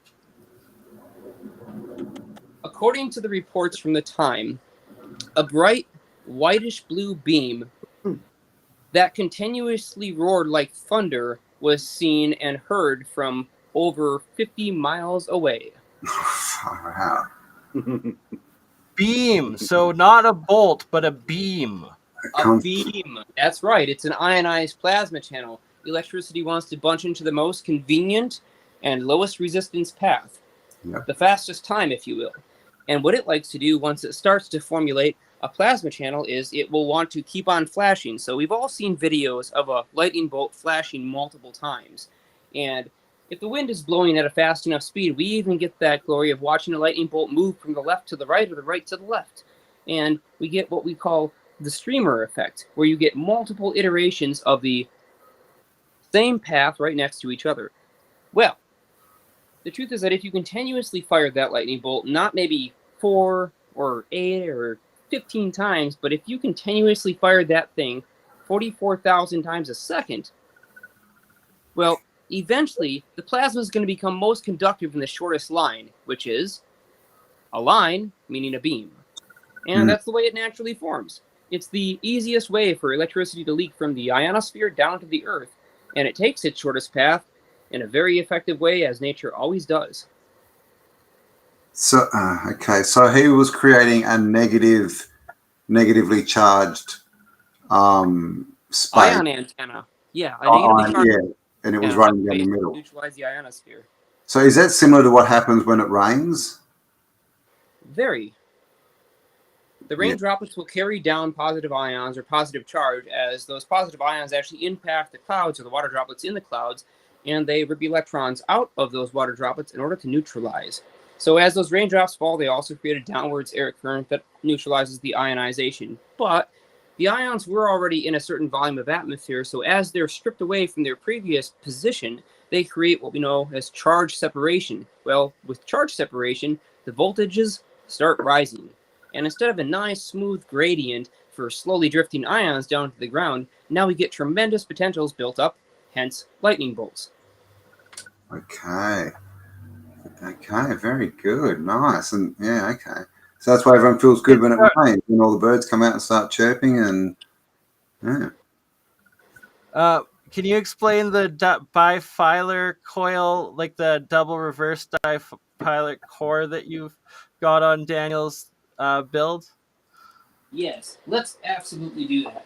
So here's a piece of the wire that was used. Now, this particular cheap wire is copper-clad aluminum. Ideally, this would be pure copper, low oxygen, but this stuff is cheap, and we're going to give it a try because we're trying to look for a solution that's available almost across the board for everybody. And if this really cheap stuff works, that would be ideal, because that means anybody can replicate it at a very low price. But this is the wire that's used to wind it. So on these coils, there are actually 2 layers. If we look from the side, we see 2 black wires, and we see that these are side by side. So that means what we're looking at on the side is basically those 2 wires sitting like this. They're kind of parallel. But on the top, they're spiraled around 2 layers deep, sort of like this, starting out from the center. And one coil sits inside, and an entirely second coil sits over the top of that first coil. So we're actually looking at 2 separate layers deep, something more like this. If we look from the side, we're looking at basically these 2 layers, 1, 2, on each of these coils. Looking down into the bore, you can see that there are those red, black on this one, and on this one, which is kind of blocked, black, red. But that's how these are wrapped. Now, at exactly half the length of these, which in my case, they are not exactly half the length, but in a more ideal design, if we had thinner wire or thinner insulation, we could do that. We have what are called the Bifida Pancakes. So these pancake coils, the way they're wired is they're just that speaker wire, like we looked at, rolled into a spiral. We have 2 of those spirals stacked on top of each other.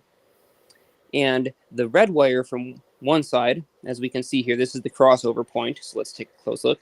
The red wire from the inside comes out and connects to the black wire from the outside. And then we end up with one red wire on the outside and 1 black wire on the outside. So that's the Bifida Pancakes. You can see that they're just kind of layer wrapped in reverse. Now, these 2 coils are not an exact mirror image of each other. If you would look at them and you could see through them, each of those coils have a cross section. So they cross all the way down. So basically they are reversed mirrored. So you know how if you look in a mirror and you hold an image up to it and you stick it right up to the glass, it's going to be basically a perfect fit. It's going to be identical. Imagine that you took one of those 2 images and you flipped it around. That's the way that these are wound, sort of like a caduceus where you have a crossed wire pattern. It's very important that these wires cross at some arbitrary angle and that they don't perfectly follow each other, because electrons will want to follow both paths simultaneously. Not the electrons in the wire, but the electrons in the atmosphere. And they can't follow both paths simultaneously because they're crossing at an angle. Well, what that's going to do is physically try to rip them out of the atmosphere, creating an ionized zone. And we've all seen lifters and how they fly. You give some ions to a high voltage collector plate, and it gets pulled upwards.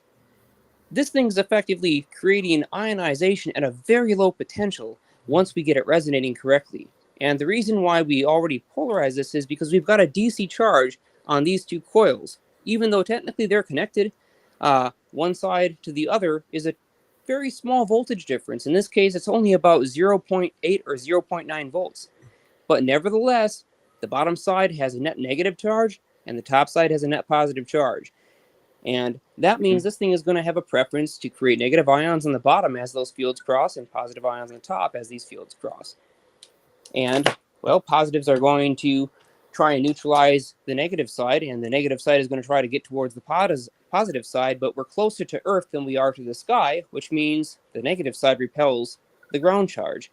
And again, that's an upwards force. So effectively, as far as we theorize, that's how this device should work. Yeah. Go ahead, Bernie, what's that? Exactly. So this is going to be able that we can all build our own hoverboards and better, essentially, and this, you're using speaker wire that's not even pure copper, so it's literally people will be able to use recycled stereo equipment to make these units. We'll see how well we get it to work out, but basically it's a very simple design, and that's one of the things that made me so fond of it the first time Dan showed me. This was something that was available to the public that could literally save society, heaven forbid something collapse. And this is a technology that, quite frankly, I would label as a freedom technology. Something that if a really bad thing happens on a very large scale, and we don't have the resources to rebuild our country because, say, the gas pumps aren't running, the power's out, how do we get around? Well, if you can build this silly thing out of speaker wire, I mean, that seems like a pretty good solution to me. So We don't even need things to collapse. We just need to start doing this. So the beauty of us all doing this together is that we're figuring it out and becoming independent as a collective, being able to figure out ways that will free ourselves and then free humanity. And another major aspect that I'm going to be working on over the summer is creating and harnessing the hydrogen, the Brown's gas, the HHO mist, whatever it is that creates that super fuel out of electrolysis for a very small amount of electrical input in. So it seems, and it's been so suppressed over the years, that it would be able to be mass produced by everyone and anyone and mixed in with your fuel, right? It's like it doesn't have to wipe out the current system, but it can subsidize your own costs when you're making 50 or 70% out of it out of water and then only buying 50-30% gasoline. Right. Well, let's look at the facts. Our engines today are computerized and designed to run on petroleum fuels. That means if we immediately just try to stick HHO gas into our engines, they're going to have, most of them at least, a bit of a problem. The other factor is, inside of the fuel that we use, our hydrocarbon gasoline fuel for most automobiles, no matter what octane you choose, you got to realize that as a lubricating agent. So, if there is heat generated during the combustion cycle, those piston rings are going to get hot against the wall, and the petroleum acts as a lubricant that keeps your engine running for a really long time. If we didn't have that lubricant in place, even if the engine was full of oil that's just for the bottom side of the piston, inside the cylinder, you're going to start to generate damage. So if we've heard of the PAP engine, and I imagine some people in this audience have heard of the PAP engine, it is an engine that operates at low pressure. It's a plasma engine, and it's just like a classic automotive engine that burns fuel or burns hydrocarbon fuel, but instead the PAP engine fills its cylinder with inert argon gas, and then through what they call the igniter plug, it slams a capacitor discharge through that low pressure argon gas, and it ignites in such a way that when the plasma combusts, if you will, quote unquote, when the arc establishes, the plasma pressure increases because now you've got lots of electrons flowing through the plasma, and they want to try to align every single dipole moment in all of the atoms as those ions in the argon are aligned. And that creates a pressure inside the cylinder that pushes the piston down. But a funny thing happens when the piston gets to the bottom. The plasma collapses because the volume has been expanded, meaning those individual molecules aren't slamming into each other with as much energy. And that means they can't continuously keep themselves in a highly energized photonic state, so they leak off their extra photons, and the gas cools itself down. So it's pulsing, collapsing, bursting on its own nature. Right. Then it implodes. At the bottom of the cycle, it implodes because it cools down, and now the piston wants to suck itself back up. But not only does the piston get sucked up to top dead center, it also cools off the cylinder walls. Oh, wow. So that they replace spark plugs, basically, that would argon gas. Yeah, basically, that's what they've effectively done. But they didn't change their seals because they didn't need high-temperature seals or high-temperature rings. They completely changed the design of the piston and the cylinder specifically because the plasma was of a self-cooling nature, and that allowed them to get away with a much more efficient design. So what about... It was about, I guess, several 100% efficient, according to the claims, if you believe them. What about old motors then, like, 80s and before motors? Are they, I suppose you still have the lubrication problem, don't you, with the HHO, sorry.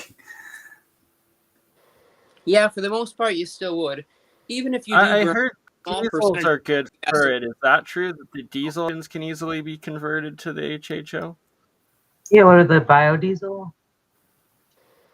Diesel engines are a little bit trickier because you need to remember that they do not have a spark plug, meaning that this highly flammable gas being injected is not going to be trigger ignited. There's a glow plug inside there, which means the thing has to physically compress that gas to the point of self-ignition. So diesel engines are significantly more difficult to convert than a regular gasoline engine, which does have an igniter. All right. So the main use of the the double pancake coil thing there, is that like transportation, like levitation engine kind of, rather than free like energy, rather than actually giving an electrical current you can tap? Well, there's two ways to look at it. If we allow it to rise into the air, and it's going to push against the charge that's underneath it and create its own lift force, it's going to use up, as it's lifting, all the energy that it's accumulated. But now, if we had this same system operating and we forced it through on a flywheel to take a circular motion, then we can force the energy differential back out of the system, creating a sinusoidal oscillation that we can tap. Cool. Very good. Nice thinking. And I've just got to say, it looks, does that fit inside the ball? Because that looks suspiciously like, like an energy field with a spinning inertial plane in the middle of it if you put all those three things together. Oh, Dan would tell you that's exactly what it is. You nailed it, brother. And the half hemisphere, each of those are magnetic monopoles by themselves. And now it's you have full control. And so, is that a model of the Earth? Is that us on that middle plane in the middle there, spinning around? Right, you're at the conscious center. Mm.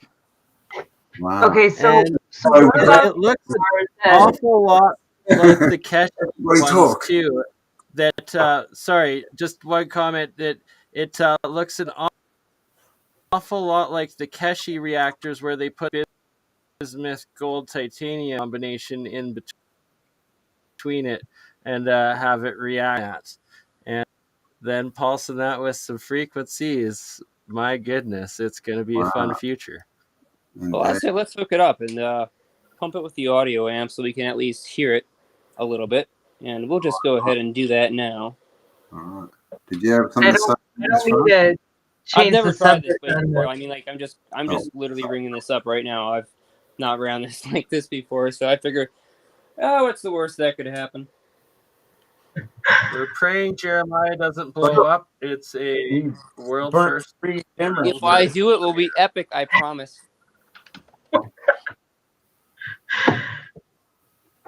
Am I going to distract you too much by asking you about the water powered engines and the gentleman who was supposedly assassinated due to this technology? I mean, the gentleman, yes, the multiple gentlemen that were assassinated, allegedly because of working on this technology, freedom technology. The most famous being Stanley Meyer, I believe. The famous one, Stan Meyer, right? We've got the newest guy, and I should remember his name, but I've only just seen the story for the first time today. Apparently killed in a mass shooting, working as a security guard at some kind of, I guess, grocery store. Was that right?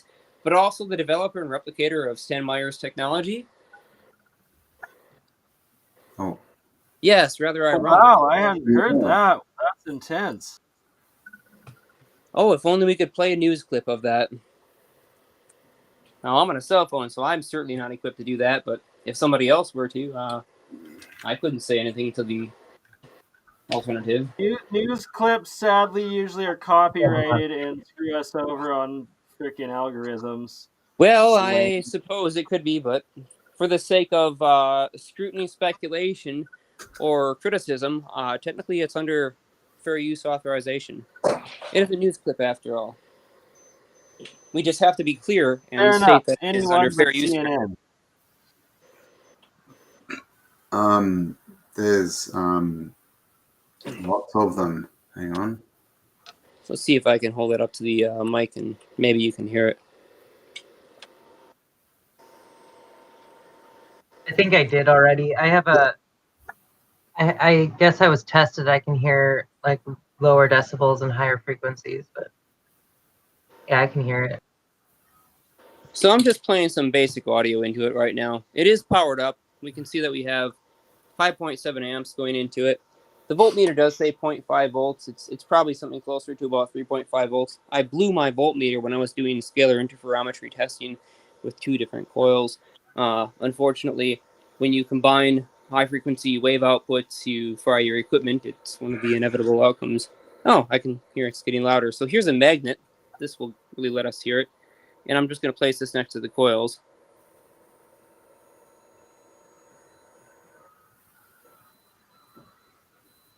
Oh, yep. Yeah. So now we can really hear that magnetic field going through. This is supposed to be a more spherical shape. This one is, well, a bit egg-shaped. So I will show you a different variation. It's an oblate spheroid. The other variation, the first one I wound wrong. Here we go. So this one actually is a ball. It's the correct shape. And here is that same type of internal pancake double coil, but this one I wound incorrectly the first time. See, these two coils from both sides, they're perfect mirror images, and that means they cross each other's exact path. They don't actually have a crossing pattern, they have a parallel pattern. And so this one can't do the charge separation job that the internal coils on this one or the external hemispheres on this one can do. Even though these are more even, and technically they have a much more appealing appearance and correct impedance matching for an amplifier like this, or even for the type of input from a light dimmer, as Dan's originally design used, I did wind them so that they're, once again, perfect mirror images instead of one of them being a reversed mirror, creating that charge separation. So that was the issue with the first ball, and it's much easier to wind them larger, but I can't say whether or not that's actually more ideal, because this one hasn't worked correctly because I wound it wrong, and this one I just finished and immediately blew out my light dimmer because it was not designed for inductive loads. I figured it might happen, but, you know, what the heck. Run it anyways and see what happens. Light dimmers aren't expensive. So the orb, does that draw down atmospheric energy, does it? Is that right? Is that free energy? Is that what actually it pulls it up from the ground?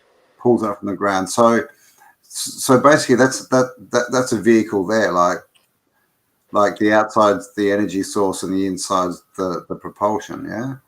Correct, yeah. The polarization on the inside is going to create the direction of the vector force, and the outside is going to block the ability of the inside electric and magnetic field to couple with the Earth's gravitational field, allowing the full strength unleashed of the Lorentz force for those charged particles that are being generated at the cross sections between the stripped conductors and the coated conductors. And so will it be steerable, or will it go sideways, or will it just go be steerable with something as simple as tiny little neodymium magnets that you could move around inside the small model, or in something larger, either a multitude of these things, preferably say 3, for example, 1 on each corner of the craft, or just simply moving neodymium magnets to polarize or preset that field so that the ions have a differential preference in which way they will flow. And you could also steer it that way mechanically, and you could literally hook that thing up to like a throttle joystick. Yeah. So literally, if you put the magnets, they create almost a vacuum, electrical vacuum, where the positive will go into and that'll suck it that way. Yeah, they just steer the ions exactly the same way that ions are steered inside of a picture tube. They're just doing it at a much higher pressure, at atmospheric pressure, but they still get steered with the magnet. Wow. Especially when you have a quantity of them. I suppose you haven't gone into any experiments on lift capacity yet. Oh, certainly. Am I jumping ahead a little bit? I'm just wondering how many I need to float my bus.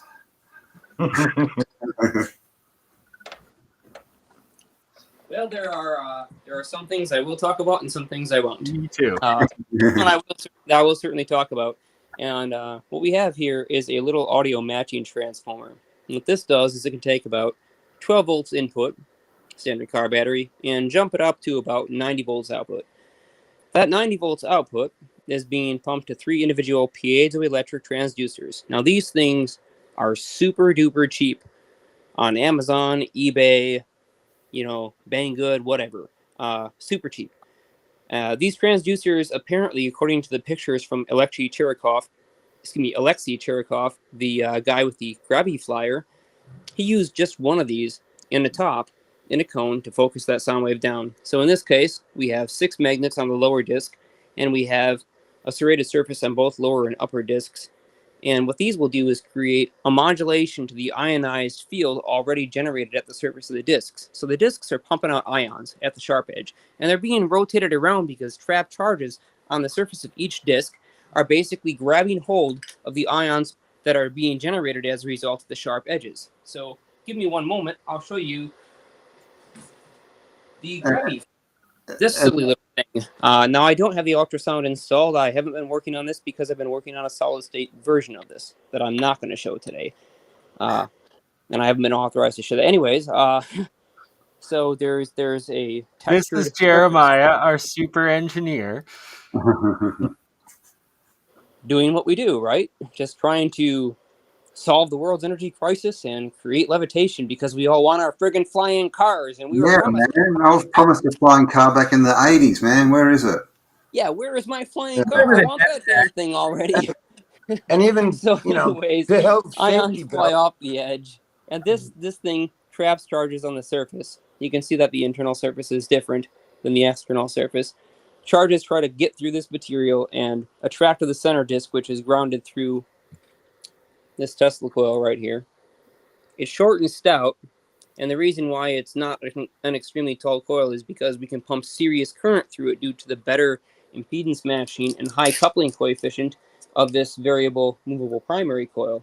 So we can pump about 100 watts into the center disk here, which is quite a bit more than the original design. So we don't have to screw around waiting for plasma resonance. We can basically just turn it up high enough until we start to hear that hiss and that funny little whining sound that comes out of the edge of this disc when we get ions. But anyways, charges being trapped on this disc means that they're being dragged around and they don't have a total potential that scales out, meaning they don't gauge themselves out. They're individual point charges, and each of them, if there's an ion close to them, will try to drag it along with the direction of the rotation of the discs. That'll create a vortex that comes out the top, spirals around the outside, and comes back and tries to return underneath, eventually neutralizing at the center disk. There are also ions flying directly out of the edge and hitting the center disk. So the higher AC potential we apply to the center disk, the more ions we pull out of this disk, and the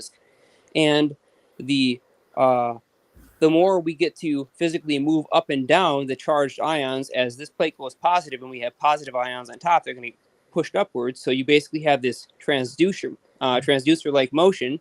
Mm-hmm. It's an acceleration transducer, if you will. Quote Todd Desiato on that one. He wrote a paper on it. I would highly recommend that people read Acceleration Transducer. It's online by Todd Desiato. I think you can find it axarv.org, maybe. Anyways, if I can find it, I'll throw it in the links or whatever. But that's basically how this works. It creates a vortex that creates toroid on both sides, opposite directions, and the negative side is repelled away from Earth, creates a lifting force because it's repelled against the giant electron well that we're living on. And the positive side is going to physically create positive ions in the atmosphere, which will then try to reach the negative side, displacing the atmospheric volume around the edge and creating a vacuum on the top, which again creates buoyancy, creating a lifting force. So both effects, both top and bottom, positive top, negative bottom, create buoyancy on top, and a repulsion from Earth on bottom, the lifting force. So that's effectively the theory, the operational theory of the Graviflyer, if you will. It's a bit simplified the way I described it. I didn't talk about the torsion tensor or exactly what these magnets are doing or how they're assisting in generating that field or the buildup of these vortices and how the aluminum disc can accumulate those charges or how you get virtual charge separation out of the vacuum. These are things I'm not going to necessarily cover today, but these are all other possibilities that could explain why this device has a seemingly significant amount of lift if it were to actually be true compared to just an ion lifter. Wow. It's quite heavy, by the way. Wow. Well, I think, we're definitely going to have to get you back. I mean, I've got so many questions. I mean, apart from the obvious, I mean, that thing looks like, a UFO or a UAP or whatever we want to call it. Based on the work of Victor Schomburg. Yeah. Victor Schomburg with water, yeah? Yeah, and the repulsor discs, he figured out the whole ionic flow and charge separation thing. He figured out that if you had a little bit of an ionized charge, that if you created a mechanical motion to separate out an atmospheric gas, you could literally strip charges out of the air using mechanical pressure from high flow rates of gas. And that's a pretty fantastic thing when you think about it, because it means flying cars with mechanical rotating systems. It's like the technology sounds like what we hear about with what the Jetsons come true. He was creating differentials and floating blocks, right? Right. And if you neutralize your ions on the bottom, which you could easily do with a tiny little radio antenna, hint, hint, Jetsons, high voltage AC on that radio antenna, then you've effectively neutralized any pulling force from leftover ions that happen to reach the bottom of the device or So, the bottom of the craft. so this could be used as a lifting device too, where you could like put, like if it was in two pieces, right? You put one on the top or whatever and one somewhere else, and would that lift a block? Yeah, right. Yeah. I mean, I see no reason why a device like this on a large scale or a properly scaled system couldn't be used to transport cargo and make shipping costs tremendously low, or why industry wouldn't use this to move things along the conveyor belt, or basically, I really can't see where it wouldn't apply. I can't really say how industry will use it, or even whether or not it's safe. It could produce gamma radiation, which I will also mention it probably does. So there are things to consider with these types of that do need to be thought about, but we have solutions for all of them, including blocking of the gammas. Boron nitride, for example, will block the gammas and absorb them. Not only that, it'll also collect part of that charge splitting phenomena that I said I wouldn't talk about on this particular show. That's right. We can do that later. Collect our boron. Wow, that's we'll everyone's brain out there. I mean, because that shape, these balls, you know, when we look into a lot of alternative history, we see that with the flat everywhere. plane spinning in the middle, the centrifugal force from that in the middle, and then the dielectric going out within the fields from that central perspective. I mean, we've seen these ball type things on buildings, on boats, on airships, like everywhere. So I'm just wondering, I mean, we just see them as balls, but maybe it's the same kind of tech. You know, if you see it on transport, right? Especially in the cathedrals, Campbell, you're so bang on. Like some of the old blueprints for them, under the domes, it literally looks like those wrapped coils, and we're calling it like just a maze. But it's like, no, that's a bifilar coil that is creating these scalar harmonic frequency waves. And if it was pulling down negative ions, then that would literally make people feel good when they went in there. Yes, it would. Our bodies quite like the preference of negative ions. Positive ions are damaging. Our bodies know what to do with an excess of something in general, and an excess of electrons is no exception. But our bodies have no idea what to do with a lack of something. And so if we strip electrons out of ourselves with positive ions, we're going to end up in quite the situation where we can no longer perform normal biological functions properly. And that's a problem. Yeah, that's a very profound statement. Our bodies don't know what to do when they don't have something. It's so true, right? Being pumped with these charged particles in a cathedral, the so-called churches, and then they have the giant spire up going into that atmosphere to collect as much high as they could, and then so it's pumping everybody with these ions, and then they play the organ and bringing that sound organ. Is that the organ of life? What harmonics are they then putting in, pumping in at the same time? Are they making you resonate with that atmospheric flow of charged particles? Yeah, and with the floors, if the floors under the domes are those pancake coils, then that means the differential is the cathedral, the space inside, isn't it? Exactly. That spike creates the preferential path. And the ions pour right down it. Wow, man, that's a lot of dot connectors. All right, look at that free wireless energy there, right there, guys. So I'm gonna hold. Wow! Look See, at how it repels that. Smoke was coming out of my finger because this thing is a little too close to the top terminal here, and I can see that we're pushing. So, actually, oh wow! Well, I can feel the heat actually rising off of this plate here, because what this is doing right now is it's oscillating about 1 million times a second, 1 megahertz, and in doing so, it's physically perturbating the dielectric field around it. And so it's generating a lot of heat because there are imbalanced charges in the air. So I'm just going to hold on to this one wire with my hands here. And then I'll touch the other wire to the terminal. Wow. Whew. Yeah, that gets plenty hot, plenty quick.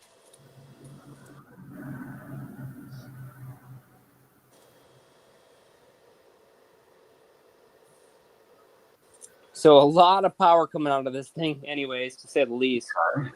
So is that the kind of tech that Dodgem cars use? The kind of what? You know, like Dodgem, is that what you call them? I'm in Australia. Like, you know, at fairs, like those little cars that you drive around and they got the big antennas that scrape on the metal Bumper wire. cars. Bumper cars, yeah. Oh, no, that's quite different. That's a direct current, and applying a lot of power, basically running 500-watt scooter motors or brush motors inside those cars. Boring that down, okay. But it's just a direct contact, yeah, okay. Right. Yeah, this thing will operate at quite a distance. Now, I have a lot of turns on the primary coil here specifically because it's designed to power a capacitive load and create plasma resonance in that graviflyer. That's what it was built for. But if I simply replace this primary coil with one that only has 2 turns, then I can get a significantly higher voltage out of this thing. And if I give it a pulse at the maximum output current of these particular MOSFETs, and they're rated for 40 amps, that's why I have to use a much larger transformer here, because the gate capacitance on these MOSFETs is quite a bit higher than what we would ideally use, like a cheap MOSFET, such as the IRF 640. I can get 4-inch sparks out of this top plate, no problem, with this coil setup. But of course, it will be drawing about 100 watts and a lot of heat dissipated. At this range, the way I was just running it, is that a modified Tesla coil? Is it what? A modified Tesla coil, or what exactly sort of system? Yeah, it's considered a solid-state Tesla coil, meaning there's no spark gap, no moving parts. You simply turn it on and it works. If you want to consider the fan, which is technically not necessary, but we're using it anyways to keep that heatsink cool, that's the only moving part on this entire device. So they just call it a solid-state Tesla coil, which abbreviated SSTC. You can find about, 25,000 videos on YouTube of these things in various forms, but this one is about as simple as they get. I mean, it really doesn't get simpler than this design. And here's that whole board. We're looking at so few components on the board, it's absolutely bonkers. Wow. 2 MOSFETs, 4 diodes. These parts that we can barely see over there, that's just an LED indicator. You don't need that. And these capacitors over here, that's just a snubber. That should already be in the power source, or if you use a battery, you don't even need that. I just have this on here because I might be using super cheap power supplies, and I just wanted it to kind of act like a little battery on board. But again, yeah, we're looking at basically 6 components in total on the board. 1 current limiting transformer, center tapped. I cheapskated instead of using 2 inductors like on this one, and I decided to use 1 inductor on this one just to see if I could get away with it. And it turns out it works just as well. And the only other component is a little transformer here that you just hand wrap. Now this one I tore out of the heart of a CFL lamp, old burned out lamp. And a compact fluorescent lamp already has one of these little inductor transformers inside of it. All you've got to do is remove the 2 halves of the core, which are just generally taped together, and taking a blow dryer or a heat gun allows you to easily remove the 2 halves. You unwind the wire that's already on there, and the secondary coil on this transformer is connected to the MOSFET gates. So each of these MOSFETs has a gate that basically is just a signal that tells it to turn on. And so it switches back and forth between 1, 2, 1, 2, 1, 2 in a push-pull mode oscillator, where any one of these is off, having current fed through the inductor, or in this case, having current fed through half the inductor. The other one is grounded, so current is just switching back and forth as it flows in this primary coil. It's a very simple circuit. So it's basically just affecting the fields. Is it that's why it's affecting the amount of charge that it can hold? Is that right? It's the amount of charge that what can hold? Do you mean the amount of voltage on here? Oh, that's hot. Wow. I was expecting that. Fifth tower. The what are they called? The ball. Oh God, I'm losing my words. Oh, like the plasma bulb, the neon tube. Oh, you mean why is this lighting up? Yeah, it's because there's a high voltage, high frequency field around here. Yeah, it follows a whole entire system. Like I didn't show you something very far away, but I mean, if I change this out to a 2-turn, I can light a bulb over 6 feet away with this little coil right here. And is that affecting the field that's coming out of the main coil differently? Is that why it's changing the charge and the distance? Right, because the capacitance here is changing the frequency, and it's also changing the loading. So instead of the power that comes out of this thing reflected in the field being able to rush right back in, when I have my hand here, I'm concentrating it, forcing it to actually flow all the way through this coil into the dielectric field between my hand and this capacitive terminal. And then that energy has to flow back out of the dielectric field, which literally flips all of the little dipole moments in the atmospheric molecules between this plate and my hand, that being the dielectric, which is the atmosphere. And that's why we're getting that heat, because we're effectively flipping all of those little molecules around in their electric charge orientation and their electron valence spin orientation in the atmosphere between this plate and my hand, hence generating heat because we're getting air friction due to the fact that they're not still. They're basically moving around at 700 miles an hour all the time. That's what air always does. All the little molecules in front of us, 700 miles an hour at all times. You're breathing in 700-mile-an-hour air. I mean, it's just the way it is. That's how fast those individual atoms are going. They're just very close together, so we never notice because the average speed is 0. So, wow. So the is just as a basic question. The more turns in a coil, does that mean the faster the electrons move, and the less? The more turns in the coil means the lower the ratio. So this coil, for example, has, I'm just going to guess, like 450 turns. I don't remember exactly what it has. I calculated it out to be exactly 1 megahertz under load, which is exactly what it is, 1.00 megahertz under load. So if we've got 450 turns on here, and we've got 45 turns on here, that means we're going to get 10 times the voltage out of this coil that we will out of this coil for whatever voltage is on this coil. So at 12 volts on this coil, we're going to get 10 times that 12 volts, which is 120 volts on this coil. But a funny thing happens in the dielectric field. You get to recycle your power. So this thing will create a capacitive field, like there's a capacitor physically connected from the top of this coil to the bottom of this coil. And it will actually build up energy that rocks back and forth, which increases current flow through the primary and continues to rise voltage as it ramps back and forth, bouncing from the top and bottom of this secondary coil. And in doing so, instead of ramping out at a maximum, in this case, we have 450 turns here, and we have, I know we see a lot more turns here than we actually have, but we got 1, 2, 3, 4, 5, 6. So we got 6 turns on the primary here and 450. You guys can figure out what that ratio is for fun. And 7 turns technically, sorry, yeah, 7 turns on the primary, 450 on the secondary. And so we're not going to have a tremendous amount of voltage rise, but in the capacitive field, we can basically take that factor and we can add a multiplier of 10 to it because of the energy stored in the dielectric fields around this system.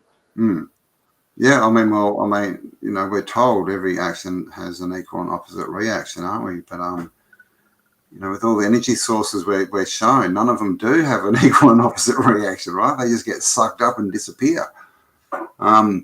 So, I mean, that's what you're talking about is like you're using all the energy, all the radiant and different energy and different, you know, effects that are being created is all energy, isn't it? That can be recycled, reused. Right, and this circuit doesn't waste it either. It does something else. Going through this transformer, the other side of this transformer is connected to the source pin of these MOSFETs, which is the common ground. But the secondary coil on this transformer that powers the gates, well, the gates are clamped with diodes to the power supply. So that means any voltage coming back from the secondary from the dielectric field as it feeds the system that's above and beyond the 12 volts or whatever voltage the power supply is set to, it literally gets pumped back into the power supply on the other half cycle. So this thing continues to cycle back its own energy at a pretty significant loss, but it does actually eat up its own dielectric field and pump it back into the power supply, decreasing the total current load. And that's why moving my hand up and down on this thing changes the amount of current it draws so much, is because it's either going to be completely recycling its power and it's going to stay at a nice low current while generating the same electric field around here, or I'm going to give it a place to go and turn that into something else, a magnetic field between my hand and this unit, or my hand and this unit, or the graviflyer disc, center disc, and the 2 top and bottom discs. If I give it a place to go, it's going to draw more current because now you're effectively doing work to polarize atmospheric gases. And so it draws more current because all of its energy. Simple as that. All right. Yeah, I think I got that up to where the gas is all flipped. How are you going? Have to rewatch Good times. Thank you, Jeremiah. Okay, Esra's going to explain back to us how that all works. Oh, okay, yeah. So real quick. And go. No, but I was immediately was thinking, obviously, how we can manipulate it, just like you were talking about it. With the, brings up the whole. Oh, just talking about too, like the amount of influences. I like to talk about this is with the body, and every molecule having its own 0-point field and being influenced by each other. So he's just talking about using his own body for like polarization with something that he's controlled. So just imagine like what we do when we're influencing each other. Exactly right, and why they've literally tried to keep us apart. Yes, Right. And what could be coming out of those towers, the different waves and fields that they're putting on us, right? That could be, it shows huge how much just being within these fields affects the body and the cells and everything. It's crazy. Well, and the heart is its own energy source. It's not just a pump. It emits its own light. It emits its own sound. And it actually, supposedly, the heart, it emits every kind of frequency you can imagine. So if you're within so much distance of somebody and you get that, well, it's like, the whole concept of the aura field. But yeah, exactly. Yeah. Which makes me wonder why we bury our dead 6 feet underground. Right. Connection when we do that? Yeah, with our ancestors, do we lose that connection? Yeah. Is that why it's done? Yeah. And why you'd have a big pillar as your gravestone resonating up, I've wondered many times. Especially the ones that are shaped like obelisks, and why you'd be buried in a pyramid. Wow. Right. Yeah, wow. And like all the reanimators and stuff like that we heard about in the 40s and stuff. There we go. I know everybody likes lightning bolts, so I figured, what the heck? Yeah. Do a quick demo here. Oh yeah. Like a taser. Is that what they call them? Much more powerful than a taser. Well, this is what powers that gravity flyer. I guess I could move these a little farther apart and probably still get some decent output. I want to learn how to just in case these jab people come in. I'll zap them. Yeah, that's plenty. Anyways, it all runs off 12 volts. That's the whole point. That's cool, man. You 12 could volts, that's awesome. Right? You could make a little hat and have antennas and walk around going zzz and really freak people out. I'm not going to say I haven't already done that. Nice. The Tesla-thons, a lot of guys wore top hats and had plenty of things strapped to them. I was not outside of that crowd. yeah, steampunk, man, like all the top hats. All right, well, that was awesome, and we're coming up to, almost 3 hours, so we might have to... Yeah, about that time. I tried to jump on with you guys earlier, but I had to eat something, man, and dinner was delicious. Much appreciated, brother. Hey, genius. So do you have a channel, Jeremiah? I do. I have 2 of them. I have an old one that I don't hardly care about anymore, and it's called Join the Technicians, where you can see a real working electric magic wand levitating small pieces of material. And I've got a bunch of other videos up on there, also how to build your own taser, blah, blah, blah. And I only put 12 or 13 videos up there. I kind of abandoned the channel when I got heavy into the gravity research because it just didn't seem to suit the crowd. And then I've got a new channel now that I haven't started to promote at all, and it's Exotic Propulsion on YouTube. And so it will probably be a little hard to find because I have hardly any subs there. And as I said, I haven't done any keywording, any promotion, anything like that. This is actually, I think, one of the first times I'm really mentioning it on a live stream. But since you ask, yeah, I do occasionally and will be posting more videos to that channel. I'm just not putting the kind of same video editing work into the channel as I used to because they're more impromptu stuff that I'm taking from my cell phone as projects go along. And I mainly just use that channel to help people in our groups out. We have many research groups on WhatsApp. They're free and available for the public to access, and you can get to the main WhatsApp APEC 24/7 group at altpropulsion.com. And there's basically somebody awake 24/7 on that group, and who would love to talk about propulsion, anti-gravity, strange space phenomena, various theories. They'll debate relativity with you. I mean, it's just to kind of catch all, and then from there stems out a multitude of other groups that cover gravity flyer research, inertial propulsion, a theory space, a space just for builders who put together really interesting stuff regarding propulsion and anti-gravity and that kind of stuff. And then there are other STEM groups that actually came out of that. We've got a time travel group and all kinds of other weird stuff that it's a collection of people. I mean, it's just all on WhatsApp, but you get there by first going to altpropulsion.com and just getting the WhatsApp link at the very, very, very bottom of the page. Rather hard to find. All right. Oh, Awesome. So Yeah, only I've join the seen group your if you want wand your one. phone to It's pretty continuously cool. buzz. Don't join the group if you don't want your phone to continuously buzz, because it will. Yeah, one of those groups. And only join the group, please, if you're actually interested in alternative propulsion, because it's really not just a general discussion group about anything. We do try to focus it on the engineering and practical application of how we can become the Jetsons, or how we can get to that future that we were promised and denied.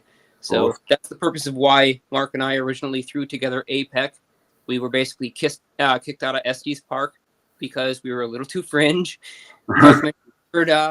Alien spacecraft, bad sequence to talk in front of the NASA guys, and unfortunately somebody that was on there, and we got kind of kicked off, said you guys aren't invited anymore, and we could tell they were a very academic community. A good one. Sorry to interrupt you, Jeremiah, but a good one you did with Andreas Exertus the other day on why the space as a vacuum is a scam, I think is what it was called, that you did, explaining what they tried to show us. Isn't a vacuum. Tachyons are faster than light, and something on those lines. Andreas tagged it great. Anyways, it's a good one that you did with them. You guys get a little bit into Tartarian stuff too, and a lot of people man. on I literally did that with 5 minutes warning, man. It was terrible. Don't watch it. Anyways, watch it if you love Andreas' channel. If you just love learning about lost history, the mud flood, or any of those kinds of things. It's not my best interview. I did it without shaving. I looked like absolute garbage. Oh my God. You didn't even myself today. But anyways, yeah, I do drop some good meat and potatoes there. I actually dropped more of them on Jeremy's show earlier. I think it was yesterday, a couple days ago, something recently on Alien Scientist channel. I dropped more of those meat and potatoes, talking about how to do some of the things that I'm not talking about tonight, so I don't get myself some good ones tonight too. Cool. Wow. All right. Yeah. And anyone who hasn't, go and check out Andreas Xertus. How do we spell it? Xirtus. Is that right? Yeah, I believe so. Xertus, I was thinking the same thing earlier. Didn't something like that. Good channel. All right. And we've put the links to your channel in there as well, and a few other bits. So check out the chat if you're looking for those channels, guys. But basically the name of the channel was Exotic Propulsion, and that should, you'll be able to find all the other links from there. So there we go. And that was awesome. So, we'd love to have both you back, Daniel and Jeremiah, at some point, if you want to come back and blow our brains out our other ear. That would be good. Oh, we'd love to. All right. Nice to hear. Been pretty vocal lately. As well as Ezra. Hey, nobody's listening, so it's time to get that stuff out, Dan. Yep. The guy's a genius, if you haven't already figured out. I missed the earlier part of the show. I don't know what he's said so far, but really, the only reason that he might ever sound decoherent is because he's in a tremendous amount of pain, and the guy is super tough, and he just pushes through the pain. So that's Dan. But he's got a super high IQ. I won't even say how high it is. Anyways, we pray for your safety, Dan. Come up with all that stuff, and sorry, Daniel, you go. I don't really sound like it. I've been so isolated after being disabled for these last 20 years that I don't really have a practice talking with people very much. So I am kind of a quiet one. That's all right. You're just the strong, silent type, mate. You're doing awesome, and we love you. And we love you all. We do. Yes, and I think that's all. Sorry, you go. Oh, I was just saying, life is love. Life, there you go. All right, nice place to end. Life is love, and love is frequency. So there you go, guys. Put out the right frequency. Well, I'll quote Dan one more time at the end of the show. I love this one. the love you live is the love you give. Couldn't agree with them more. Exactly. Exactly right. We live in a reciprocal environment. What we give is what we get back. So, and that's of course what all this free energy is built on. Essentially, is there has to be two forces, right, that interact.